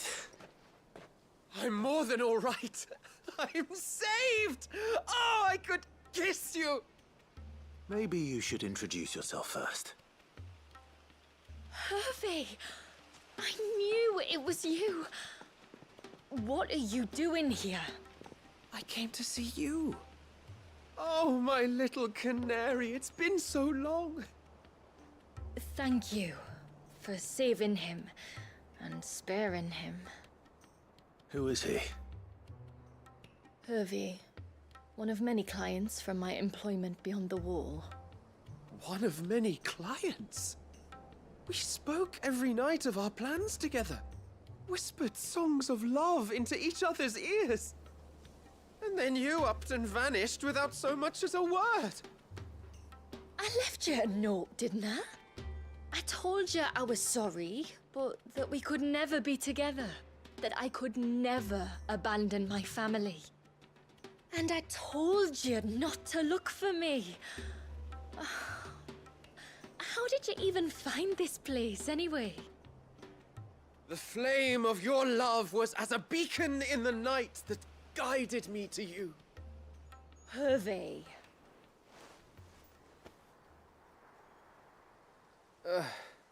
I was walking by the coast near Northreach when I saw a lady who looked like you.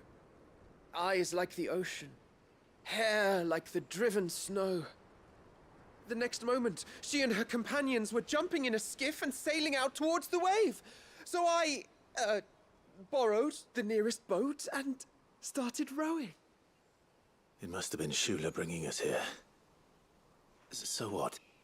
You rowed, found a knows how many leagues across the bay, simply because you saw a woman with white hair.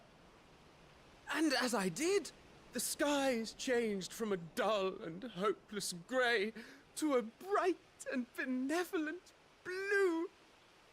That was when I knew for certain that my little canary was close. Oh, why did you come? You should have forgotten me, as I tried to forget you. I cannot leave my people, Hervey.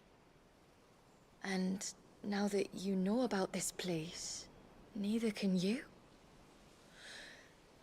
We must return to Haven and accept my family's judgment. I'm to meet your family. Oh, my little canary.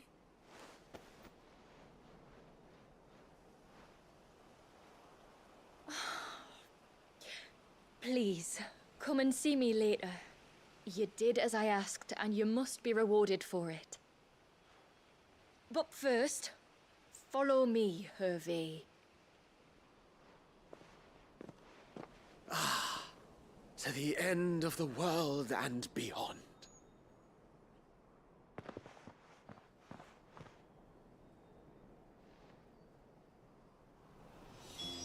He should never have found this place. How could I be so careless? Don't blame yourself. I doubt anything could have kept that man away.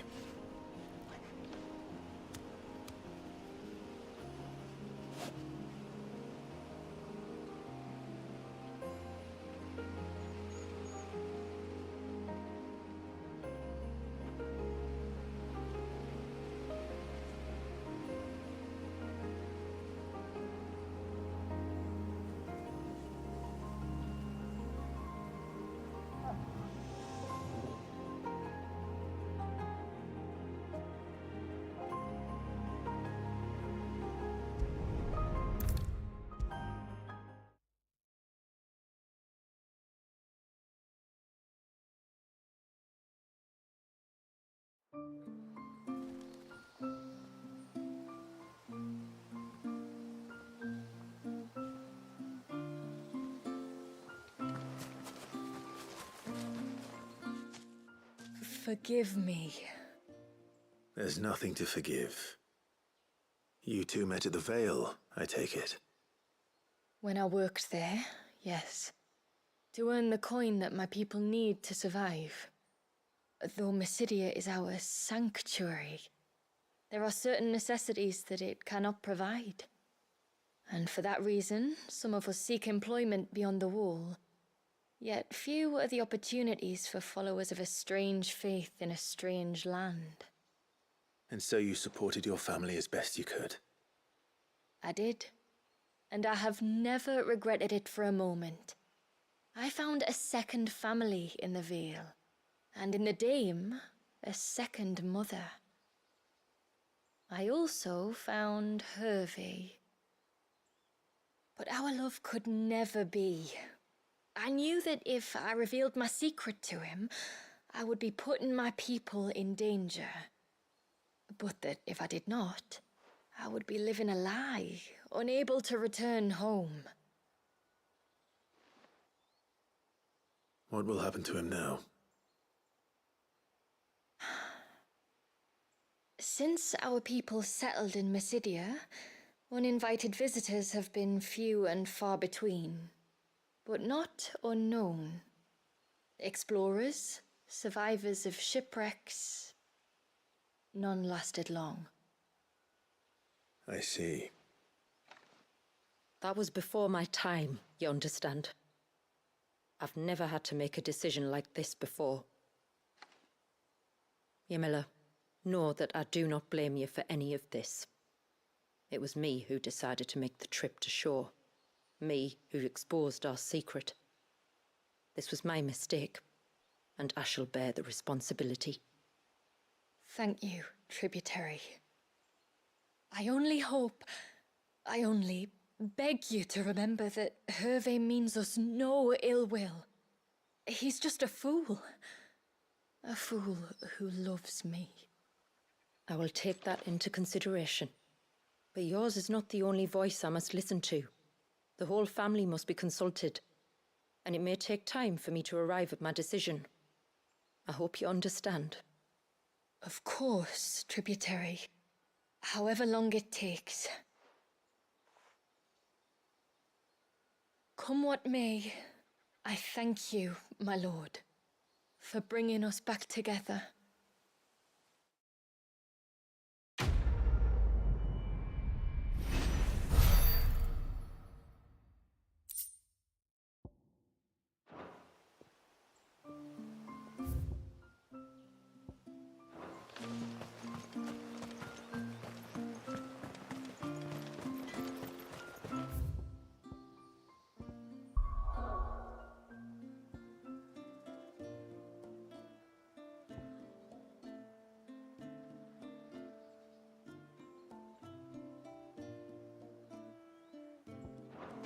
No sign of the child.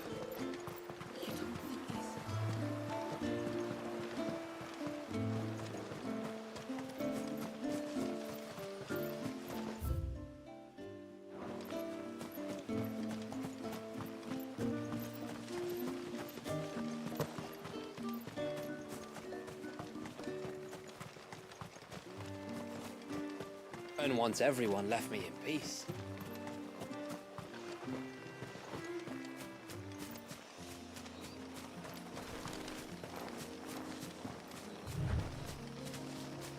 Before, we turned east at the shipwrecks to reach the coast. Now we must head in the opposite direction. Left it is then.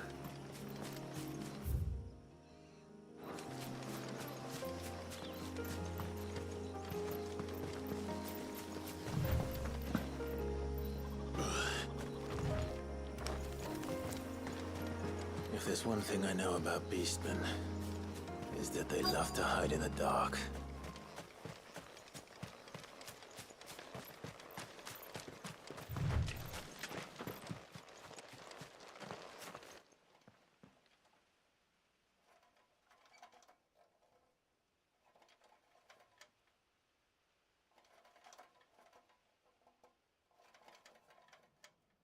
What are they up to?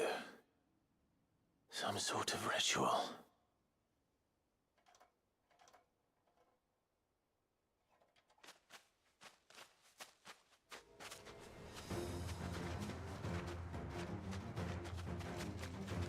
Sorry to disturb you.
Let's see what's on this altar then.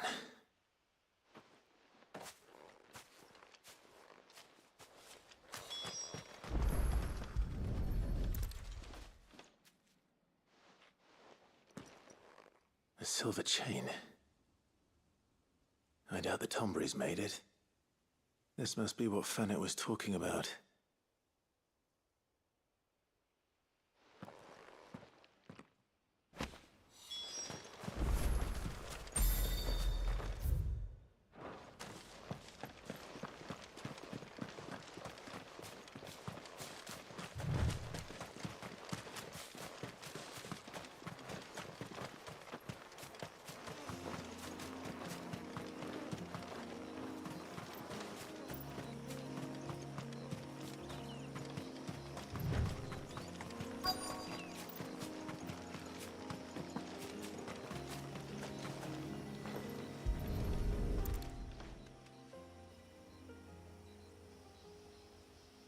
Well, here's the cairn.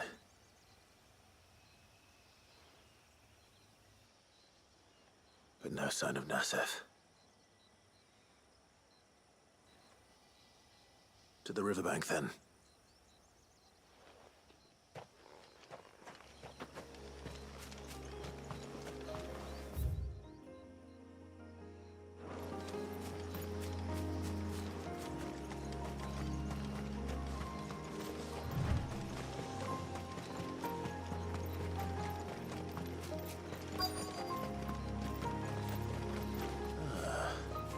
Who have we here?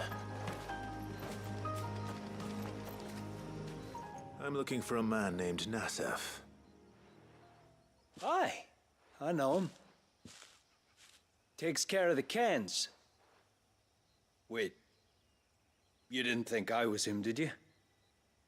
Sorry, mate, I'm just out to jimmy sell a few ibexes. What do you want with the lad, anyway?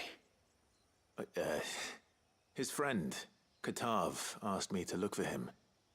Apparently he ventured out to work on one of these cairns and didn't return. Well, that is a worry. You're a hunter, yes? You must know the woods as well as anyone. Can you think where he might have gone? There's a bridge further down the path. Blasted thing got washed away a few moons back. Our carpenter only recently had time to rebuild it. But if I remember rightly, there is another cairn on the far side. Maybe he decided to visit that one while he was here. Maybe. It's worth a look, certainly. Thank you. Don't mention it. I'll keep an eye out too. Perhaps he just got delayed or something. Let's hope so.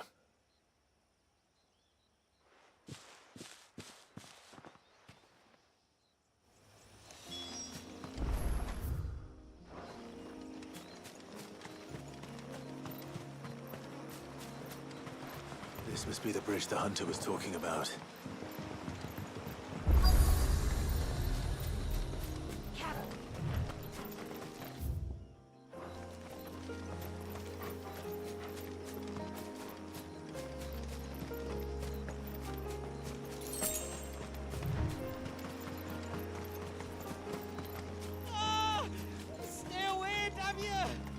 Hold on!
Oh, thank you.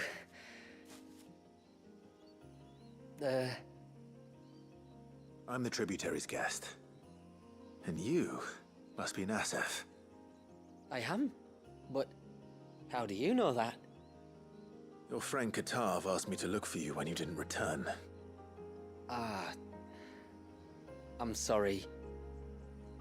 I was so focused on attuning the cairn, I didn't see those creatures coming till it was too late. How exactly do they work? Oh, there are crystals inside. They're what keeps the glamour going. Should the ether cease to flow through too many of them, our shroud would quickly unravel. It's my job to make sure that doesn't happen. And an important job it is. But you'll struggle to do it if you're dead.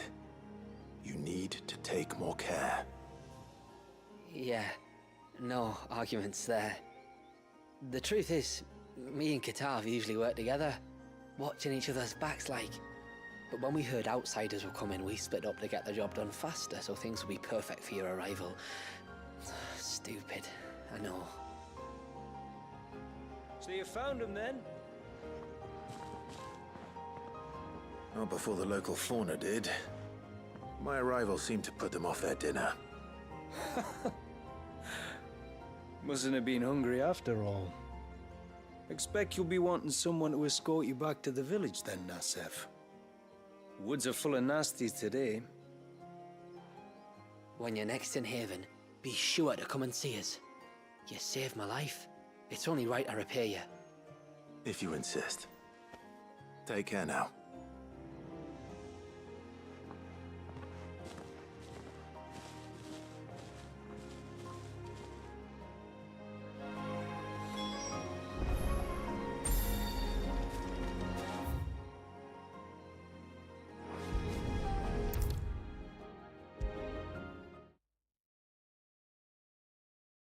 I thought I'd lost you. But you saw to it. Thank you. Nassef told me everything. If you hadn't got there when you did. Oh, it doesn't bear thinking about. All that matters is that you're safe. Far be it from me to tell you how to do your jobs, but don't go alone again. Or if we have to, maybe we should think about casting the glamour on ourselves to keep the wildlife from spotting us. It'd take its toll, of course, but it'd beat letting the cairns fall and having to weave the entire spell from scratch. Imagine if we had to do that. I'd rather not. Would only succeed in adding 2 new piles of stone to the collection. Your bearers? That we are, thank the tides. The others can't attune to the crystals in the cairns the same way we can. Reckon this place would be doomed without us. So, you do this work for the good of your people? Not because... We're forced to. No. From what I've heard of the way things work on the outside, We were truly blessed that our rain fell here in Mysidia. Our people are few enough as it is. If we started turning on each other, kin against kin, over nothing but a stupid accident of birth, our days would be numbered. They would. Anyway, all's well that ends well, eh? Thanks to you, both of us lived to keep this place hidden another day.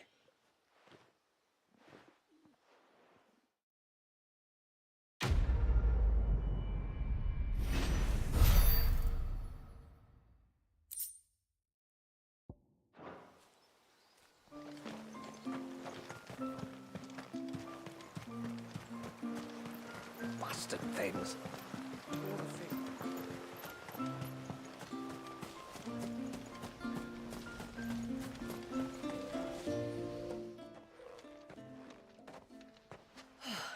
You're back. Well, did you find anything? I did. This silver chain. I knew it. Well, I'm still none the wiser. Forgive me. This chain. It's a Gregorian Maternoster. Worn by men of the faith. What's it doing here? And why would the Tomberries be praying to it? To understand that, you need to understand what the Tomberries are. They feed on hatred and suffering. And some say that if you render them an offering, some token of grievance against your fellow man, they will put a curse upon him. So you think someone's put a Tombury curse on Talor? I can't say for sure. Truth be told, I always assumed it was an old wives' tale. But given his fear of the forest and the presence of the chain on the altar, I don't know what else to think. Does Talor have any enemies in the village? Anyone who would nurse such a grudge? No, I believe the one who left the chain at the altar was Talor himself. I beg your pardon. But there's more to the tale, you see. It's said that if you attempt to curse a soul that has returned to the sea already, your ire has nowhere to go but back to its source. You're saying he cursed himself? In trying to curse another, aye. When my father was younger, he was one of the few permitted to venture beyond the wall on trading expeditions. He told us that when he journeyed to Sanbreque, he'd wear that chain to disguise his true beliefs, lest Griega's faithful turn their cudgels on him. Did they ever catch him in his deception? Might that explain the ill will he bears someone? Not that he ever told me. Come now. Let's not waste time speculating about Talor's past. We need to focus on the present, and that means finding a way to break the curse. All right. If there's anything I can do to help, let me know. Thank you. I shall. Aye, and thanks for going to all this trouble. Here, it's not much, but I want you to have this. We call it an Adder Stone. It's a gatherer's charm. Reacts to certain rare minerals we use in crafting. Makes them ring out like a bell, stuff you'd have no chance of spotting otherwise. If you find anything, see that you bring it back to me. I can make you some decent gear with it. If you're interested, like. I am, thank you. And I'll be sure to pay you a visit. Until then, I wish your father a swift recovery.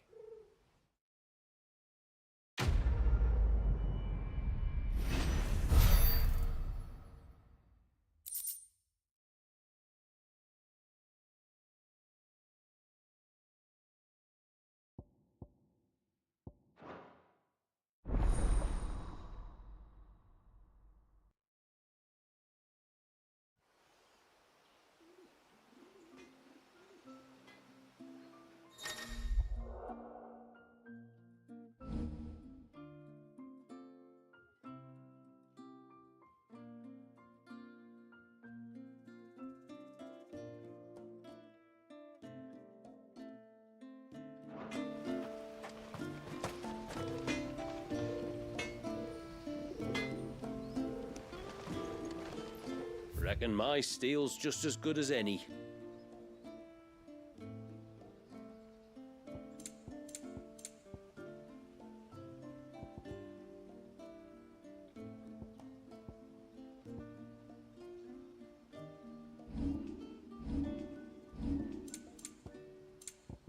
Till next time, then. No sign of the chap.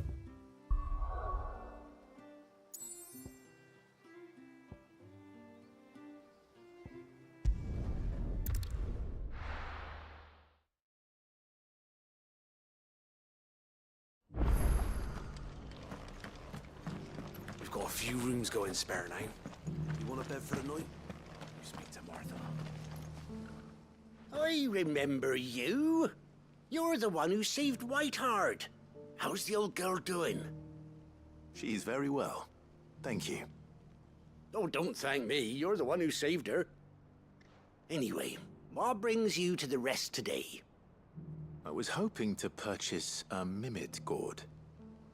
And I thought you might be able to tell me where I could find one. Oh, reckon I could do better than that. Just so happens, I've got a whole carload of the blasted things. Not a buyer in sight.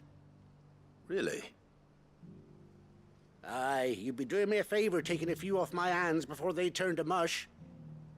But just be on the lookout for wild birds, eh? Don't want them chasing after you like they did me. I will. And thank you. Oh, you're very welcome. Any friend of Whiteheart is a friend of mine. And in times like these, friends have got to stick together. We certainly do.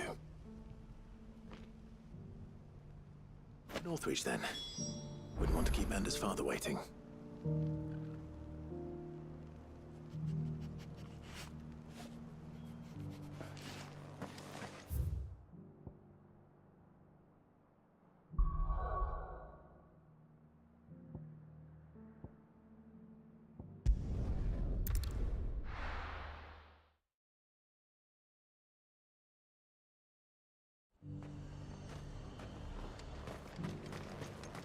And how might I help the garrison today?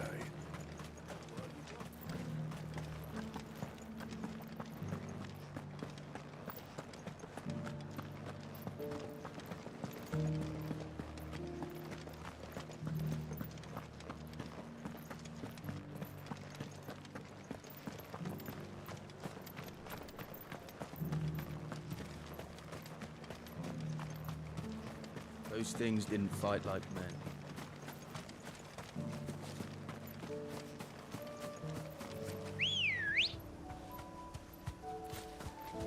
Come on.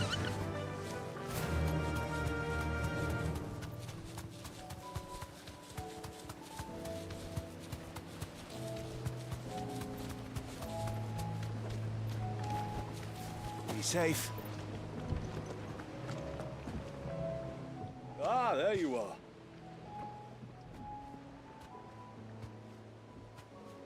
And this must be Ambrosia, was it? Oh, she's a real beauty, isn't she? I have the Mimic gourd too. Here.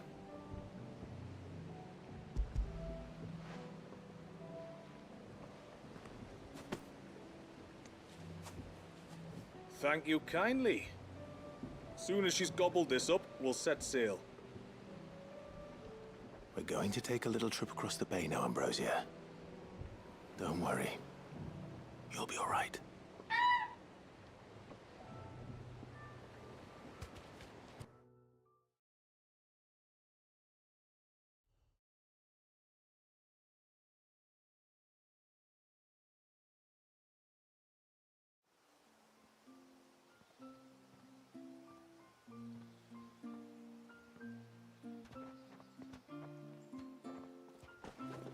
Well, we made it. You didn't all? She is as white as snow. You're beautiful, aren't you, girl? Brave, too. She was calm as you like on the journey over. The Mimic gourd will have played its part, of course, but passing through the walls is enough to spook most birds even then. Not this one, though. Ambrosia's been through a lot. I doubt there's much that could unnerve her now. Not with a beloved master by her side. No. It's you who looks after me, isn't it, girl? Anyway, thanks for bringing her here. I hope I can breed a bird like her someday. And if you and Ambrosia need ferrying back to Northreach, you only need say the word. Thank you. But I think we might explore Mysidia together. What do you say, Ambrosia?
Good girl. Yeah!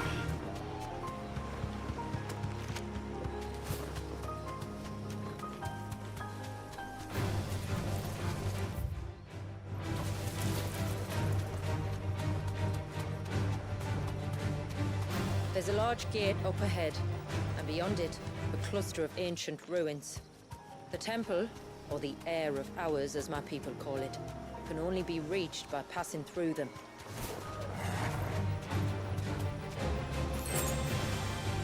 The forest is crawling with life, most of it hungry, which is why we make sure this gate stays shut. And why you carry that impressive-looking axe, I presume? Noticed her, have you?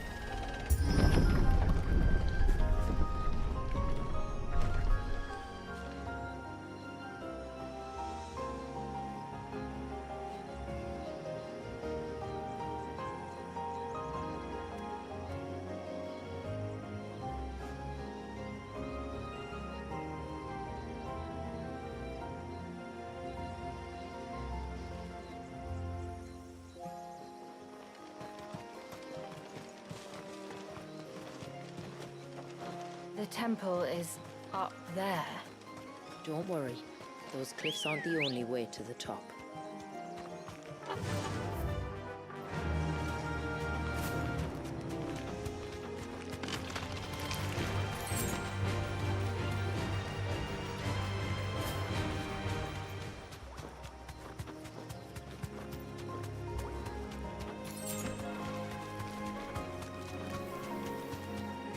Are these the ruins? Yes. As far as we can tell, they're part of the same complex as the temple itself. To think of all the people who must once have lived here.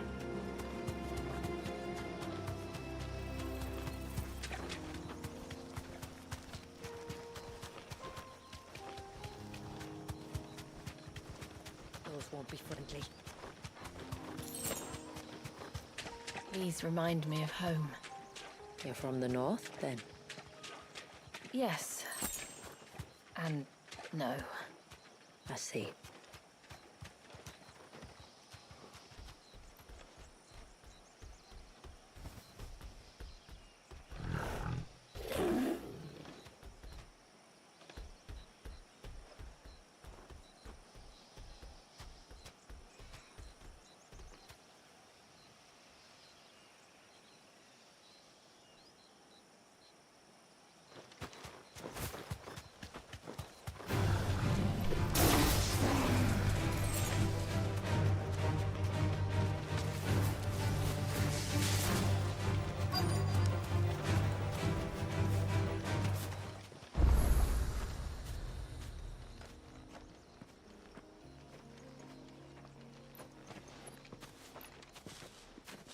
Do you see that cave up ahead?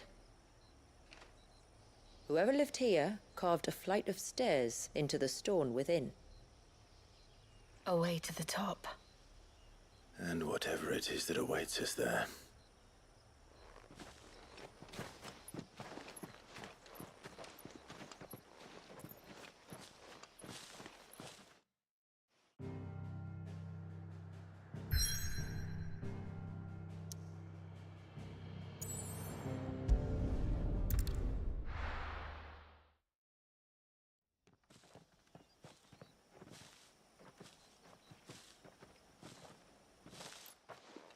There.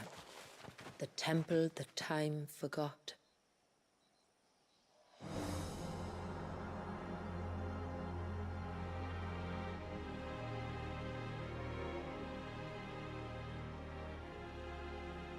And the Varys inside? Yes. You can see the spell's path from the nave.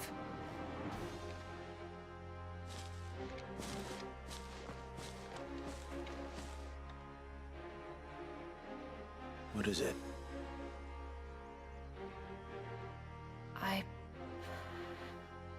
I don't know. It's probably nothing.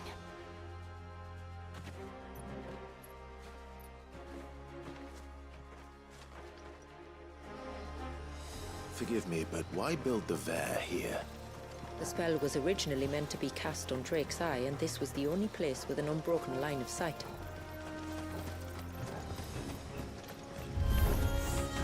The Tonberries like to think these ruins are their own.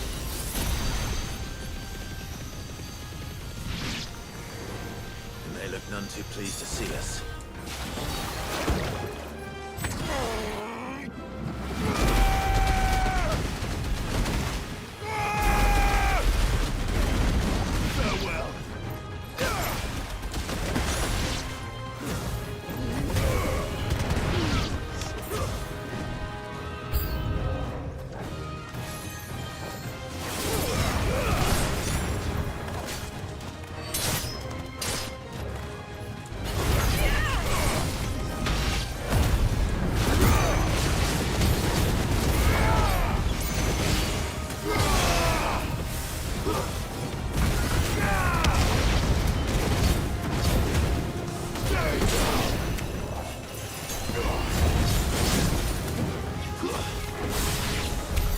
While our numbers dwindle, theirs seem only to increase, as if they were feeding off our suffering.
this be their leader? You're more than welcome to ask.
That could have been worse, I suppose. Aye, well, if the forest's taught me anything, it's that there's always something worse.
We're all ready.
just inside the dome, yes.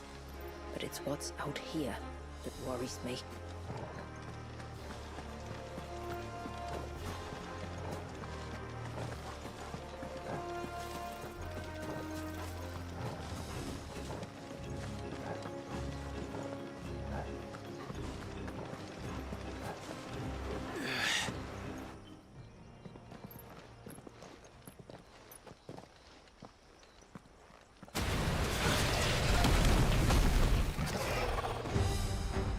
There I was thinking they'd all migrated south. The weaker ones did. The weaker ones. Did you hear that, Sid?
What's wrong with its skin?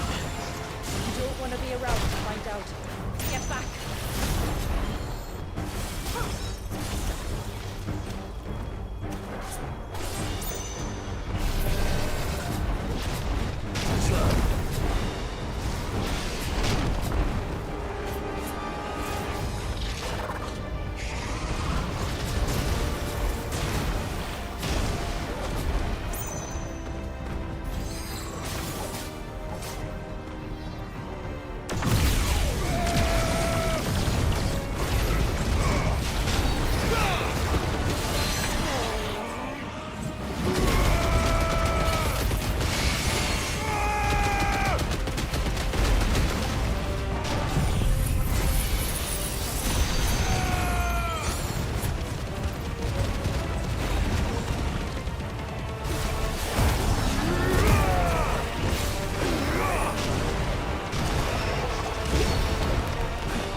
It'll be over soon enough.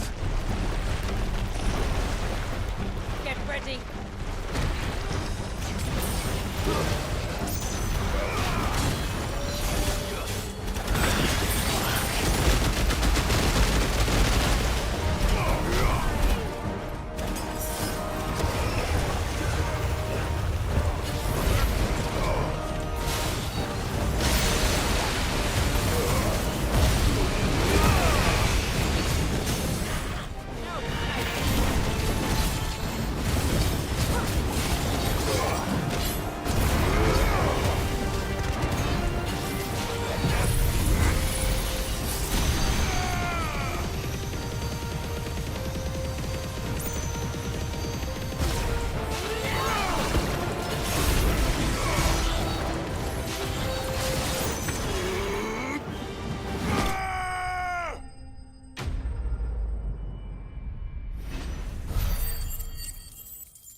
This place. It's frozen. Just like the surge.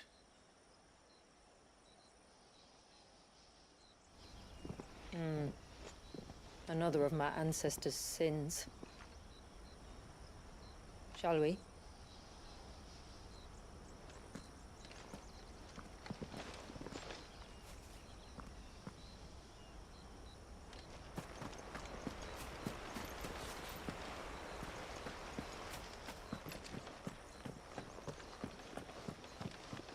blue veil shows the extent of the spell's reach. But I can feel its ether from here.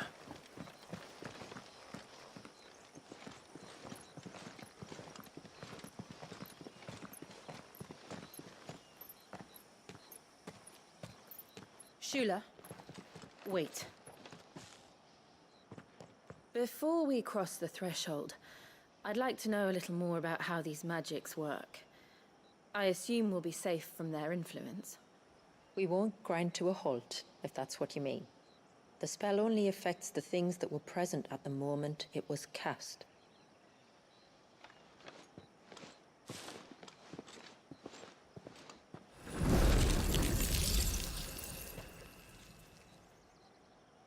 You see?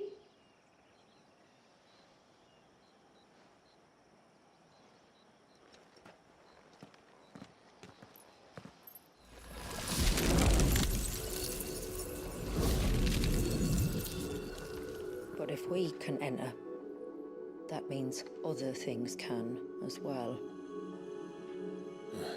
Like the ones we saw on the way here.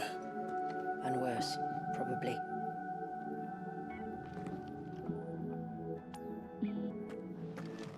Is this Leviathan's doing? Well, it certainly wasn't ours.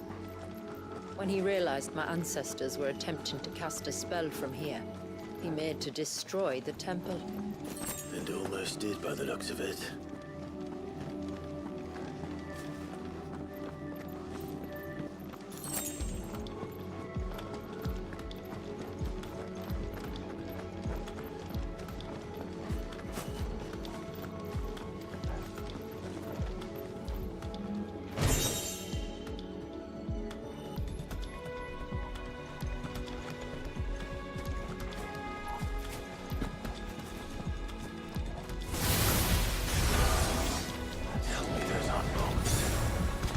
Good, but they are. And why is it so cold in here?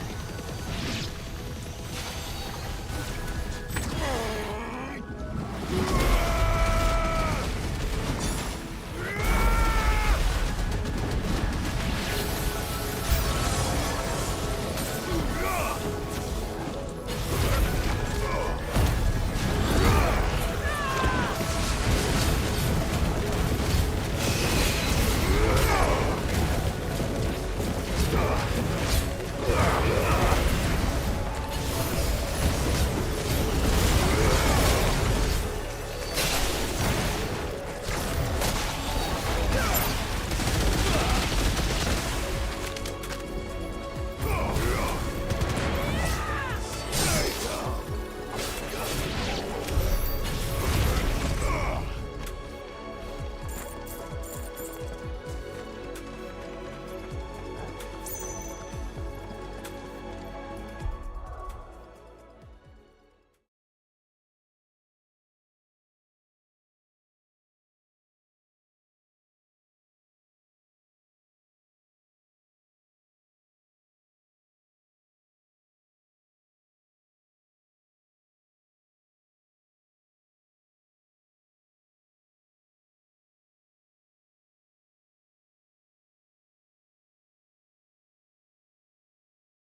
Tag.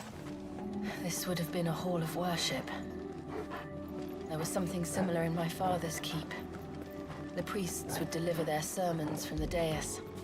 Your father?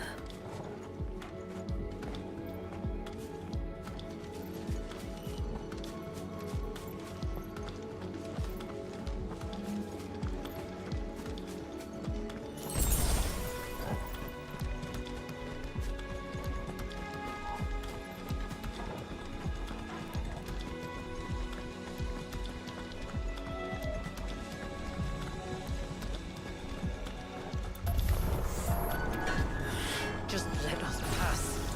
It's all right. We'll get through this.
One last climb, then.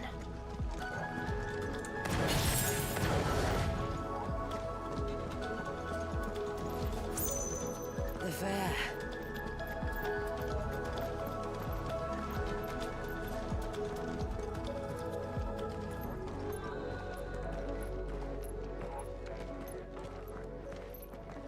By the Founder.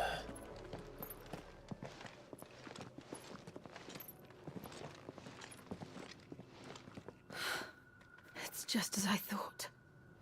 Jill, does this ether not feel somehow? Familiar, yes. I sensed it the moment we arrived, though I wasn't sure until now. You can feel it too, can't you, Clive? She's calling us. You don't mean the witch? I do.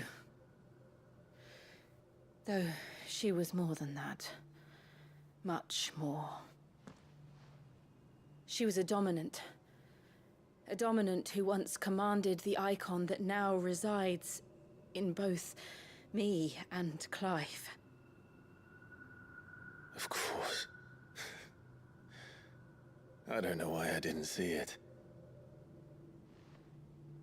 Who else would have the power to freeze time? None other than Shiva herself.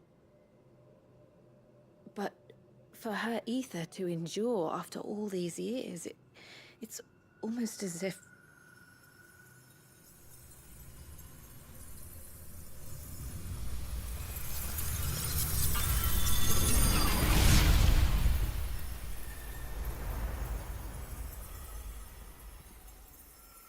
As if she shared it with another, just as Torgal shared in my ice.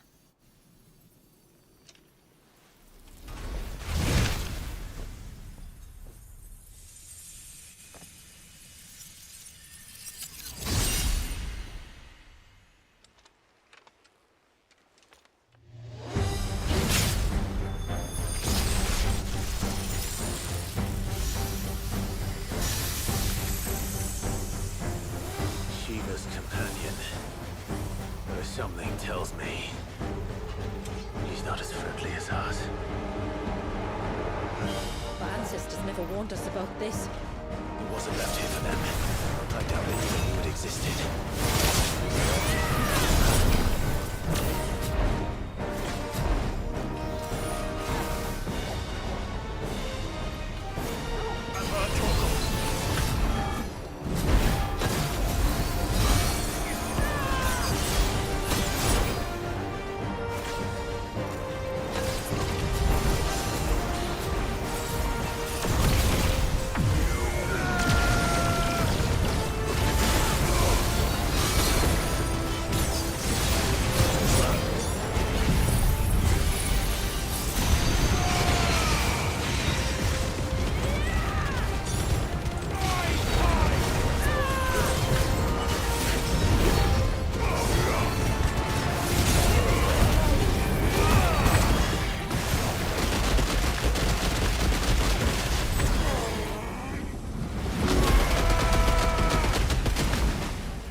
Because it would sooner die than fail its mistress.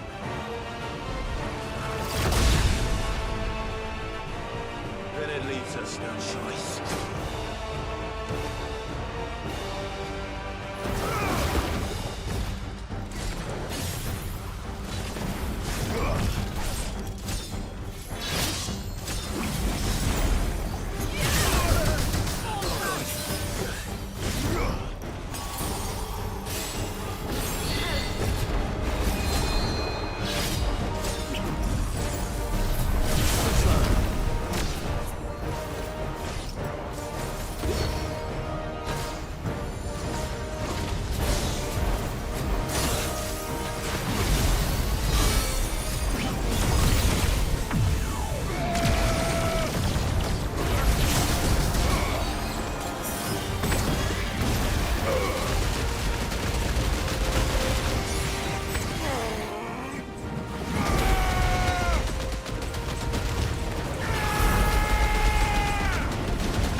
cut this short.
Now let's destroy it and put an end to this. Wait. The spell must be weakened, not undone. Isn't that what we came here for? Did you ever stop to wonder what might happen to the tidal surge if I unraveled the whole spell at once? I didn't think so. This is going to require a bit more finesse. From wind and light, water and earth, let the silent pall of mine ice.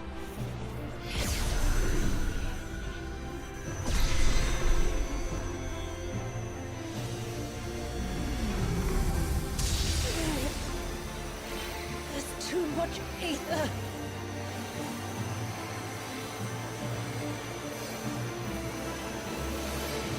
Here. Let me help. Let us help.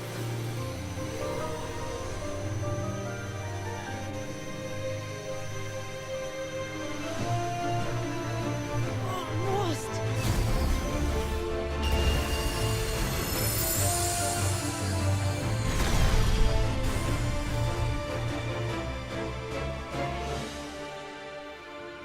Did it work? I think so. The thread connecting this place to the child should be broken. Meaning Walyas should finally be...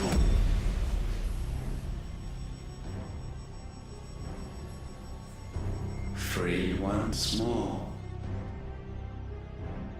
Leviathan, our most profaned fragment, its divinity defiled by the hand of man, its spirit shackled by his hubris, till Mythos came, bringing release.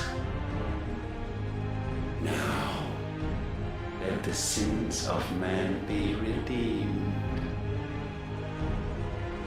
by the hand of the servant of God.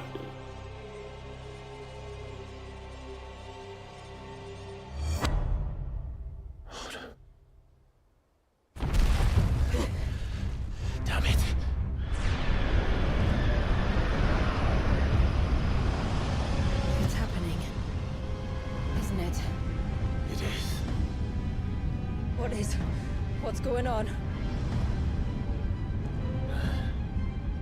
Precisely what we feared. Leviathan is out of control.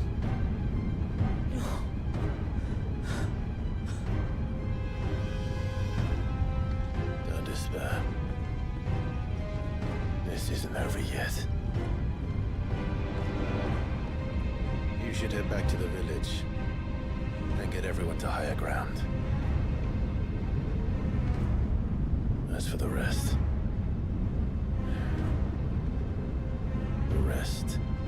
Ifrit will handle.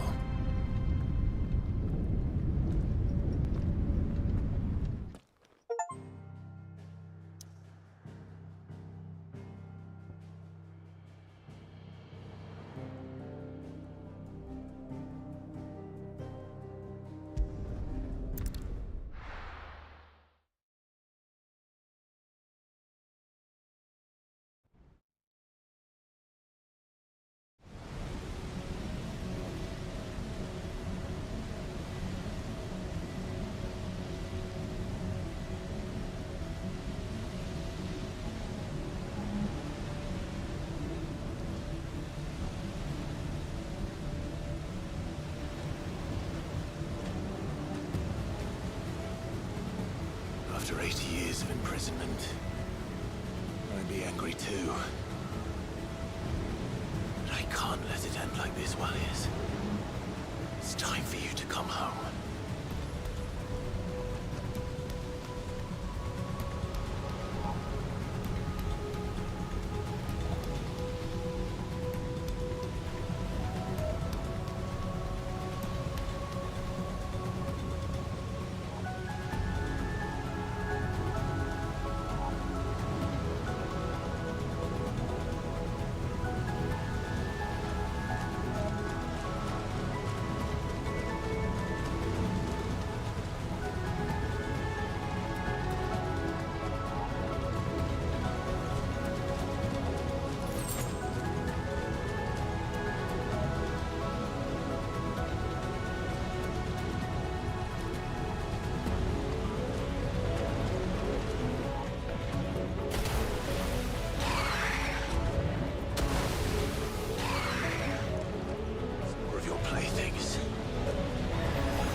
All right. I heard you the first time.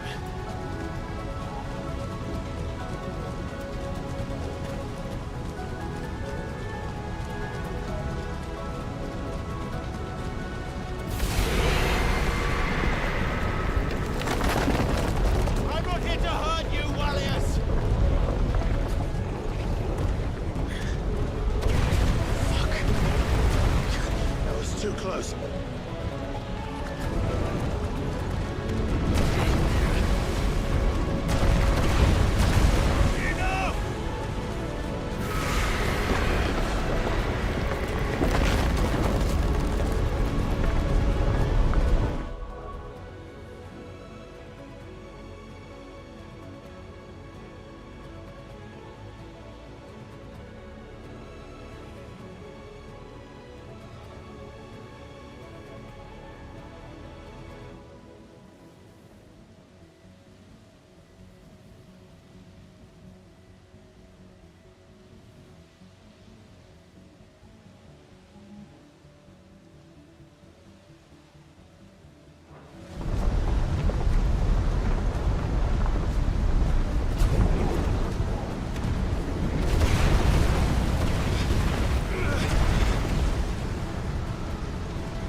or hiding.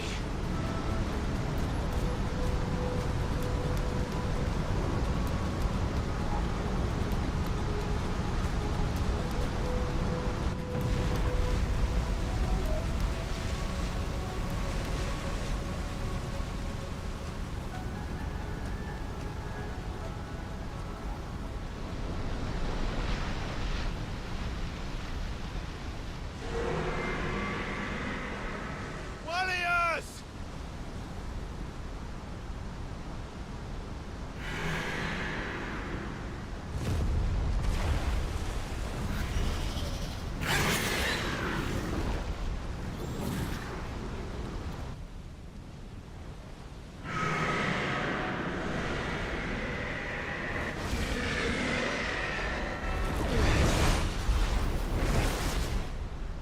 This isn't what I wanted! I only hope you can forgive me.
Leviathan.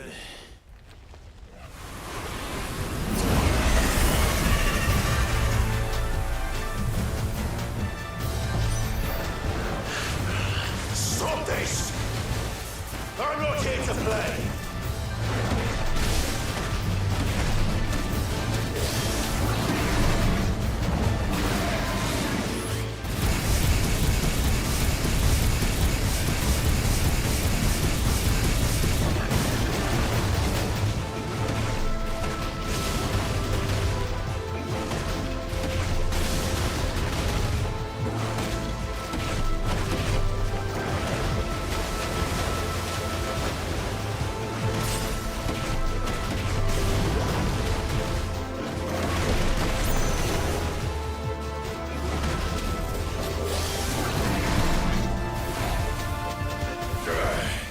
I said, stop! This has gone on long enough!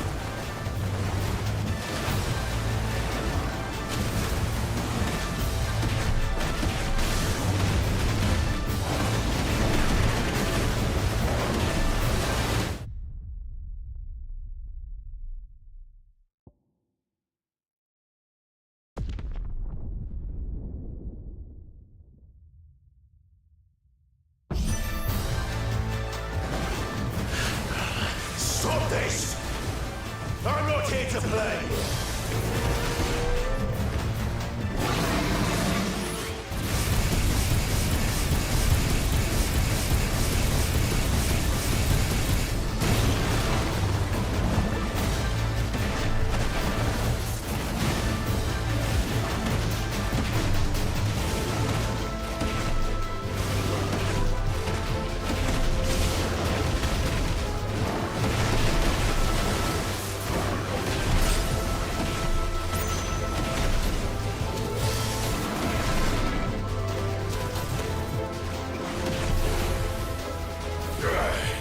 I said, stop! This has gone on long enough!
The village.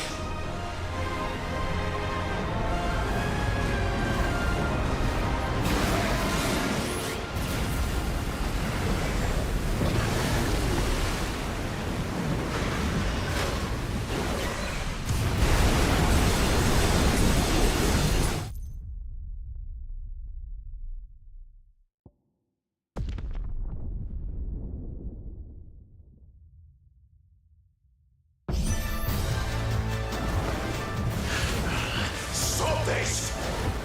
I'm not here to play!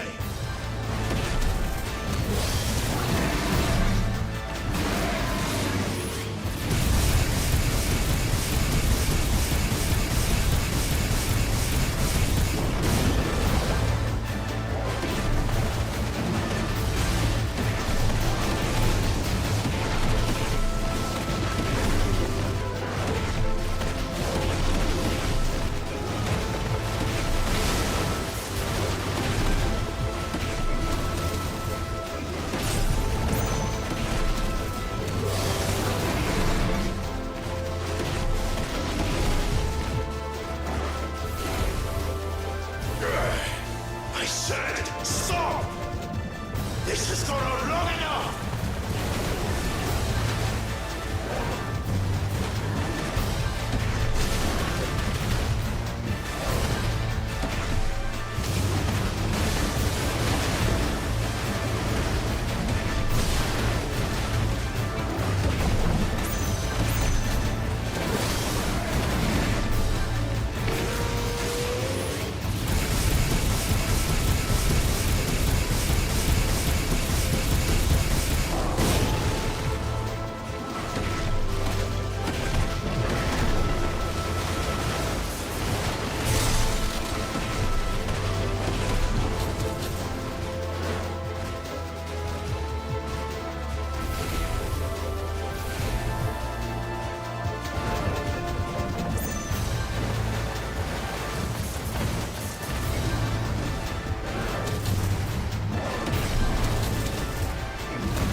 Village.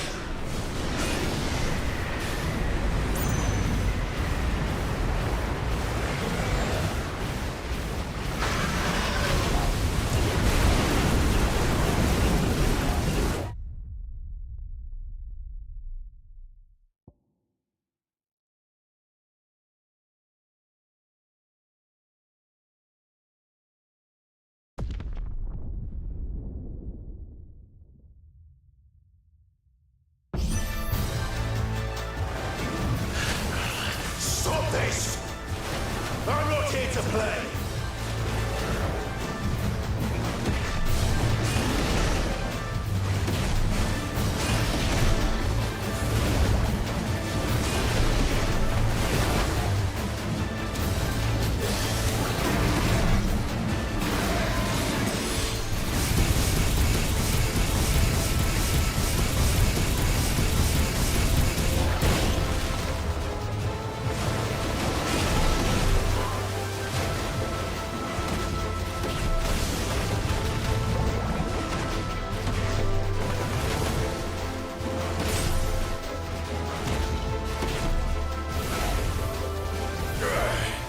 I said stop!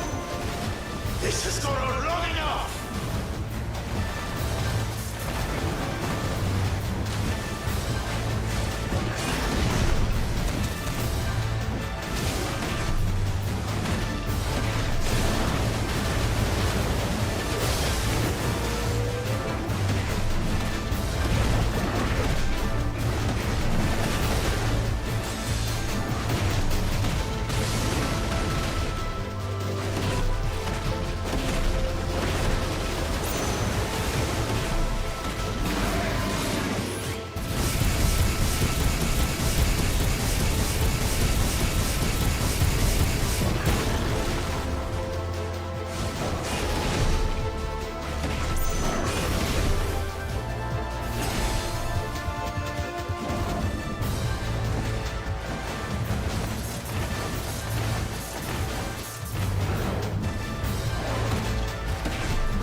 The village.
gone on long enough!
The village.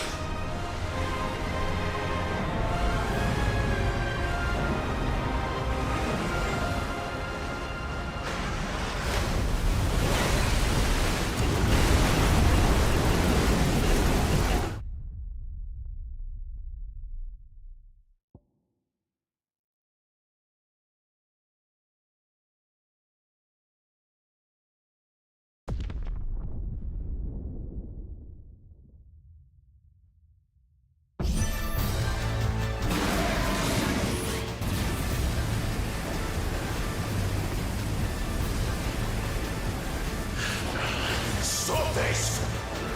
I'm not here to play!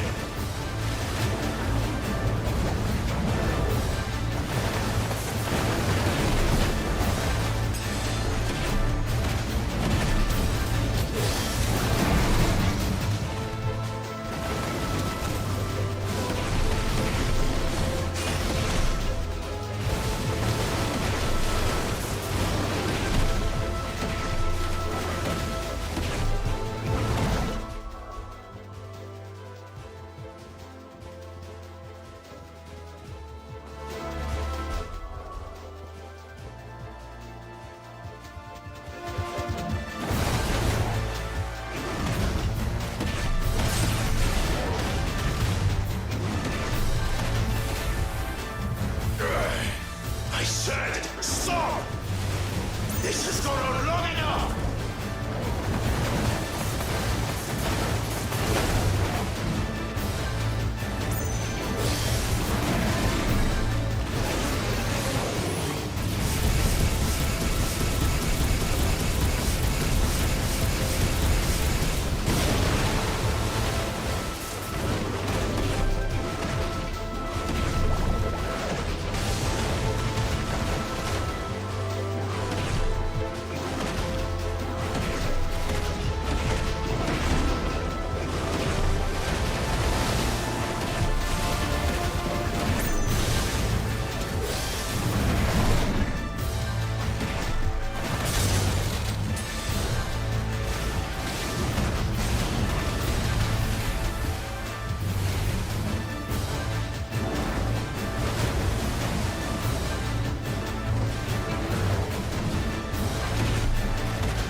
The village.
the village.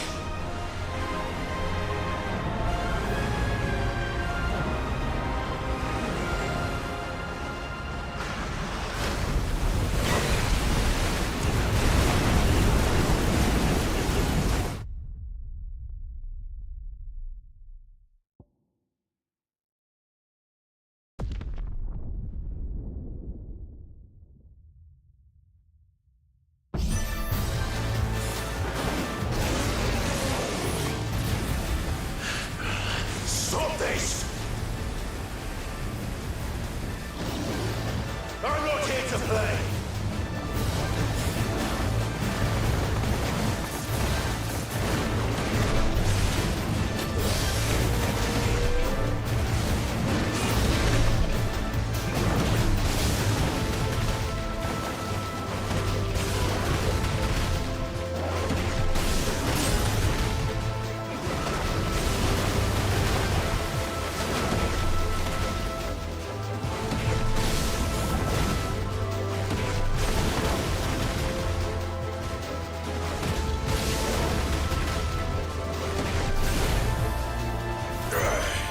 I said, stop! This has gone on long enough!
just full of surprises, aren't you?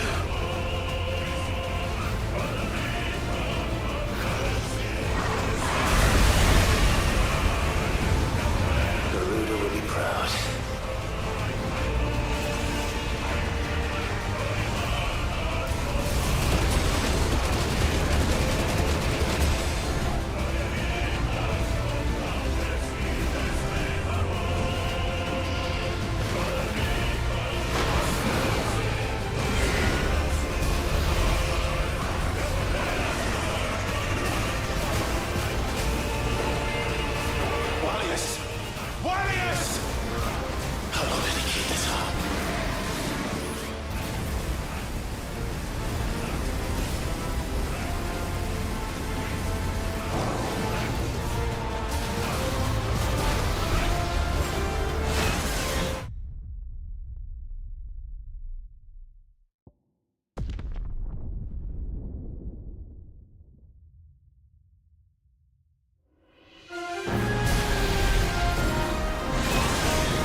tantrum.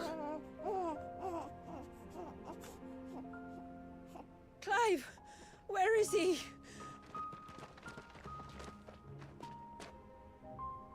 Well, yes.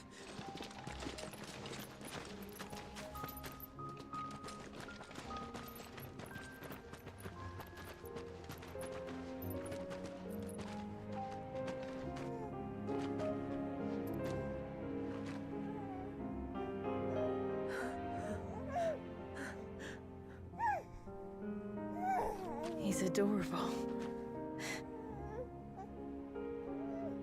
He is now. But did you see him a few moments ago? Clive, I don't know how to thank you.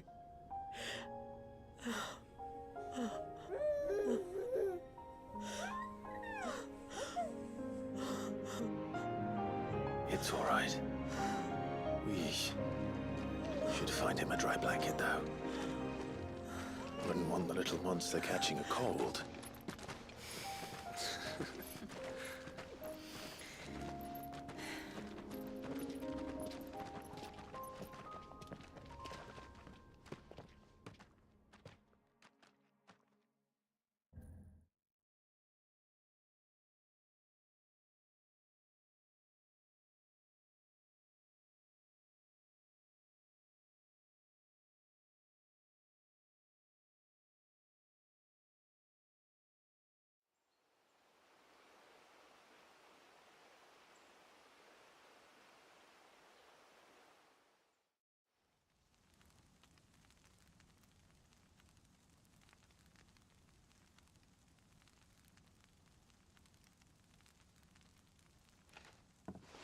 There. He's finally asleep. The poor thing had a long day. That makes two of us. So, what happens now? Now? Now, we make things right. How? By providing Walyas what he was denied. A place to learn and grow. A family to love and protect him. So that one day, when the wounds in his heart and mind have finally healed, he might decide for himself how he'd like to live the rest of his life. But until then, I'll stay by his side, come what may. Then he's a lucky boy. And not only because he'll have the best warrior this side of the belt to teach him the battle axe. She'll do her best. Shula. The beast that threatened your home is tamed. The empire that threatened your people toppled. Might it not be time to cast off your ancestors' glamour and retake your place in the Twins? Perhaps.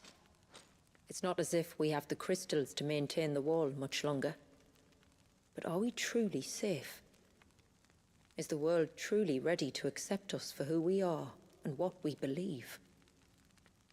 If I remember rightly, you and yours still choose to remain hidden, do you not? We do. Well, your people will always be welcome in Haven, regardless. As will yours in the hideaway. We're allies now. If there's anything you need from us, supplies, food, equipment, do not hesitate to ask. It's kind of you to offer. But we'll manage, just as we always have. Besides, I suspect you'll be needing everything at your disposal if you're going to save the world.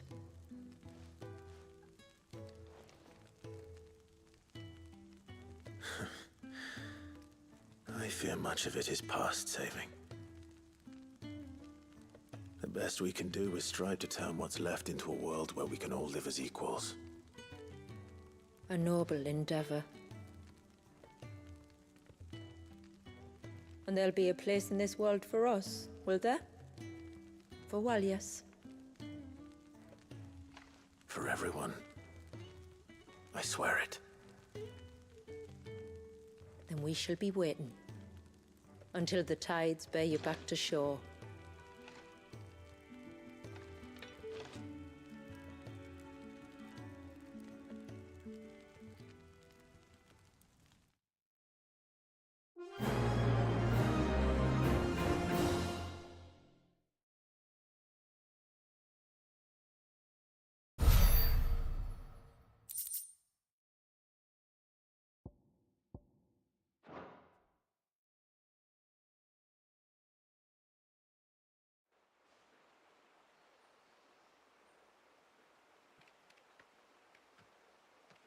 Do you think he'll be all right?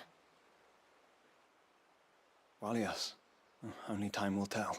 But I can certainly think of worse places to spend one's childhood. The Moats of Water are a fine people, and they will take good care of him. Up by the Vare, Ultima spoke to me. He called Leviathan his most profaned fragment, and told me to redeem the sins that had laid him low. Is that so? The sins of Walias's ancestors were grave indeed. To force him to prime at so tender an age. And to freeze him in time, that he might never know what it was to live. Yet I doubt either of those crimes was the source of Ultima's displeasure. It was that the Icon's power had been put to another purpose than the one he intended. To him, Leviathan must have seemed an aberration. Could that be why Ultima made no attempt to lead me to him? The fear that this profaned fragment might corrupt his vessel somehow. Perhaps. Or perhaps he simply deemed Leviathan surplus to requirements. Having concluded that his vessel might be made to serve his purposes without the full sum of his power. His purposes? There's no escaping them. Even here. Hidden away in Mysidia, the blessing of the crystals proved nothing but a prison. A prison into which Walias was born, and from which freedom is hard won. If the world doesn't change, if we don't change it, he'll end up suffering the same fate as every dominant who came before him. Then we must change it. That we must. And we shall.